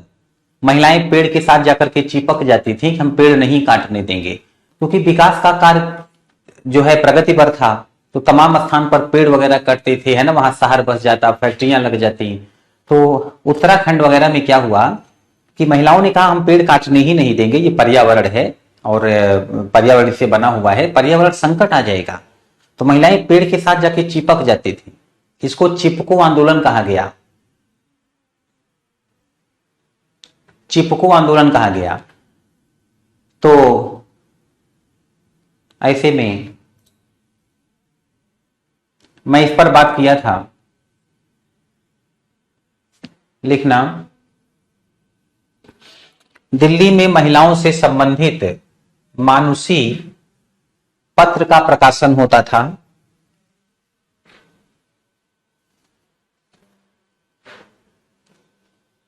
धुलिया बेटा महिलाओं से संबंधित नहीं था, तो जनजातियों वाला आंदोलन था धुलिया।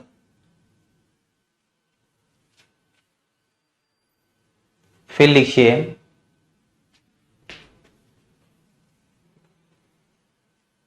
दहेज के खिलाफ, दहेज प्रथा के खिलाफ भी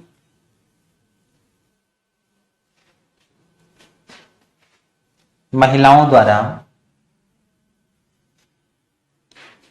दहेज प्रथा के खिलाफ भी महिलाओं द्वारा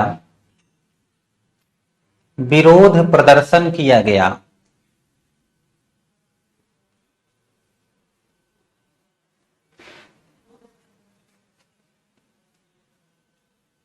किंतु इस काल में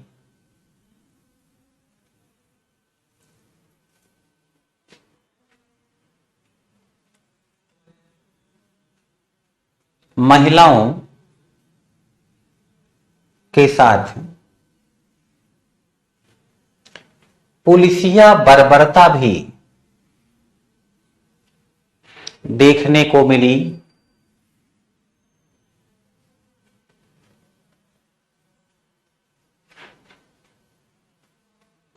उदाहरण के लिए उत्तर प्रदेश का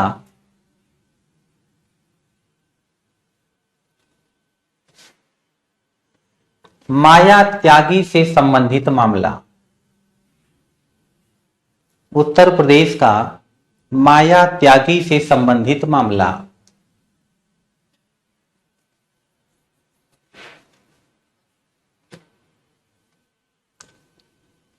फिर पैराग्राफ चेंज करके लिखिए।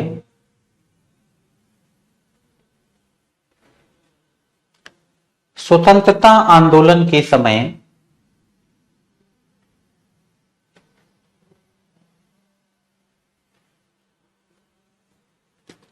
भीमराव अंबेडकर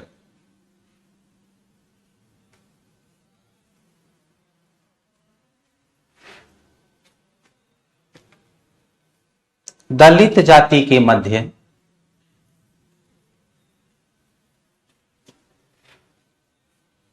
अत्यधिक लोकप्रिय नेता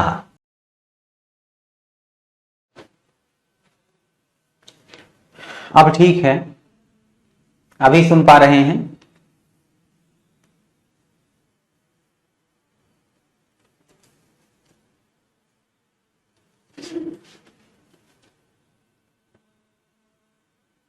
अभी सुन पा रहे हैं?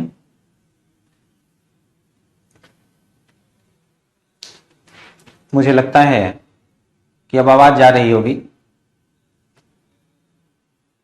हाँ ठीक है, तो लिखना दलित जाति के बीच अत्यधिक लोकप्रिय नेता बनकर उभरे, किंतु स्वतंत्रता के पश्चात चुनाव में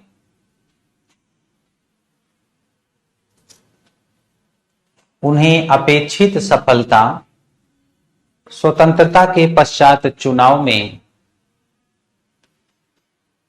उन्हें अपेक्षित सफलता प्राप्त नहीं हुई।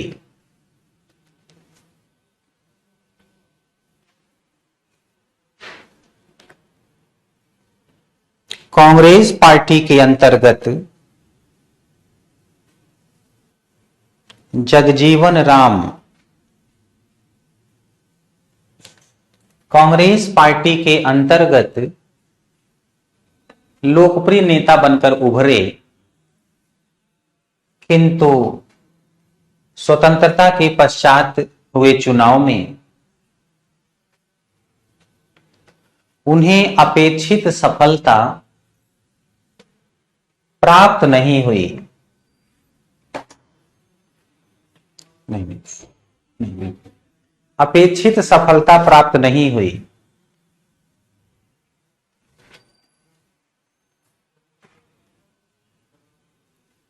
कांग्रेस पार्टी के अंतर्गत जगजीवन राम ने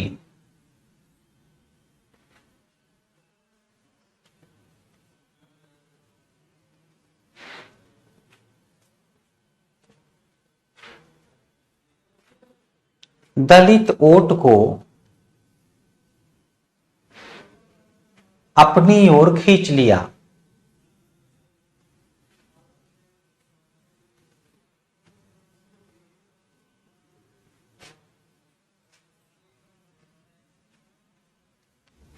फिर भीमराव अंबेडकर ने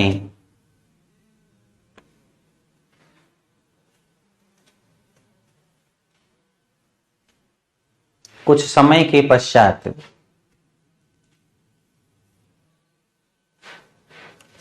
लगभग 60,000 महारों के साथ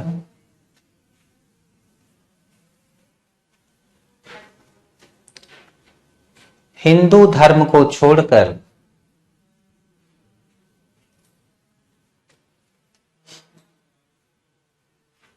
बौद्ध धर्म अपना लिया।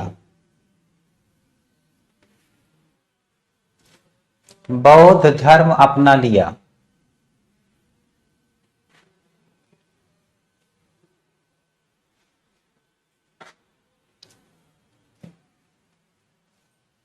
फिर पैराग्राफ चेंज करके लिखिए।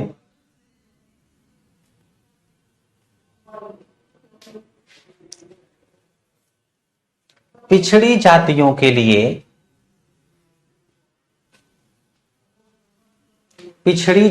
के लिए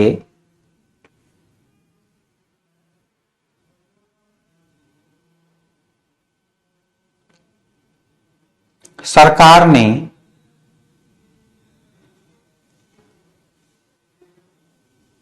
विकास की दिशा में कोई ठोस कदम नहीं उठाया था।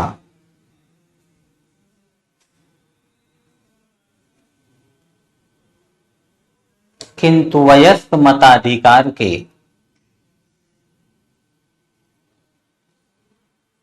इस काल में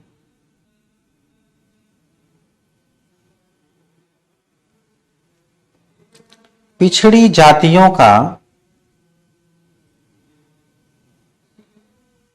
राजनीतिक महत्व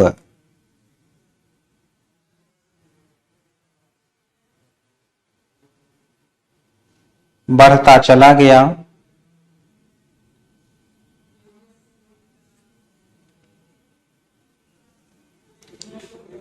फिर 1978 ईस्वी में जनता पार्टी की सरकार ने 1978 ईस्वी में जनता पार्टी की सरकार ने पिछड़ी जातियों को आरक्षण देने के लिए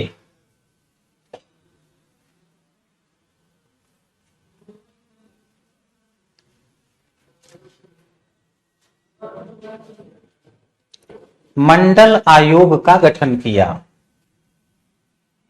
मंडल आयोग का गठन किया। 1980 ईस्वी में मंडल आयोग ने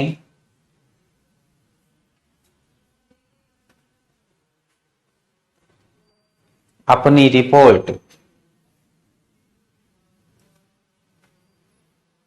सरकार को सौंपी।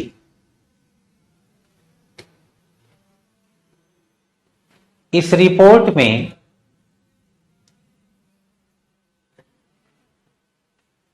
पिछड़ी जातियों को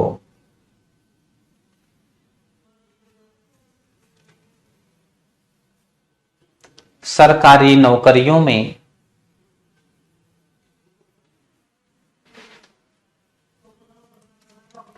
27% आरक्षण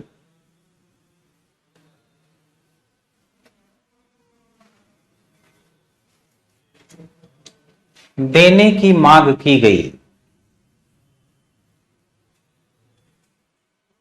27% आरक्षण देने की मांग की गई,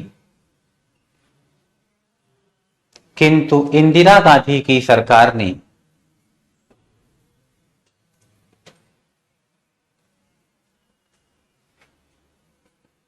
इसे नजरअंदाज कर दिया। इंदिरा गांधी की सरकार ने इसे नजरअंदाज कर दिया।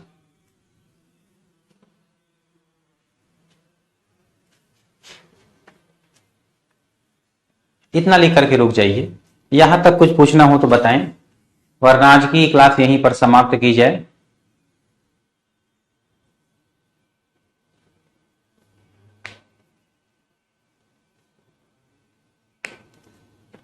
यहां तक कोई प्रॉब्लम?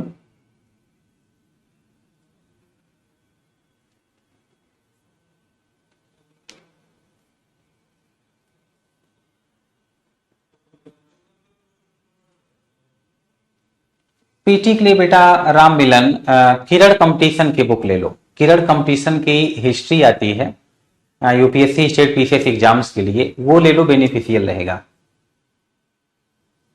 म्हार निम्न जाति होती है तो वही लिखवाया गया। हिस्ट्री जीएस के लिए बेटा मॉडर्न हिस्ट्री पर आप लोग जो है बीएल ग्रोवर की बुक ले लो, वो ना मिले तो बिपिन चंद्रा की बुक ले लो।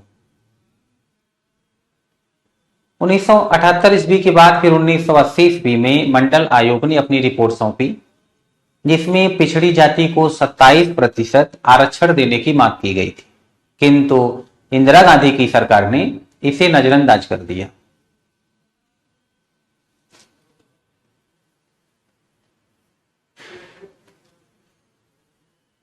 मानसी पत्र जारी किया जाता था दिल्ली में ही, महिलाओं से संबंधित पत्र था।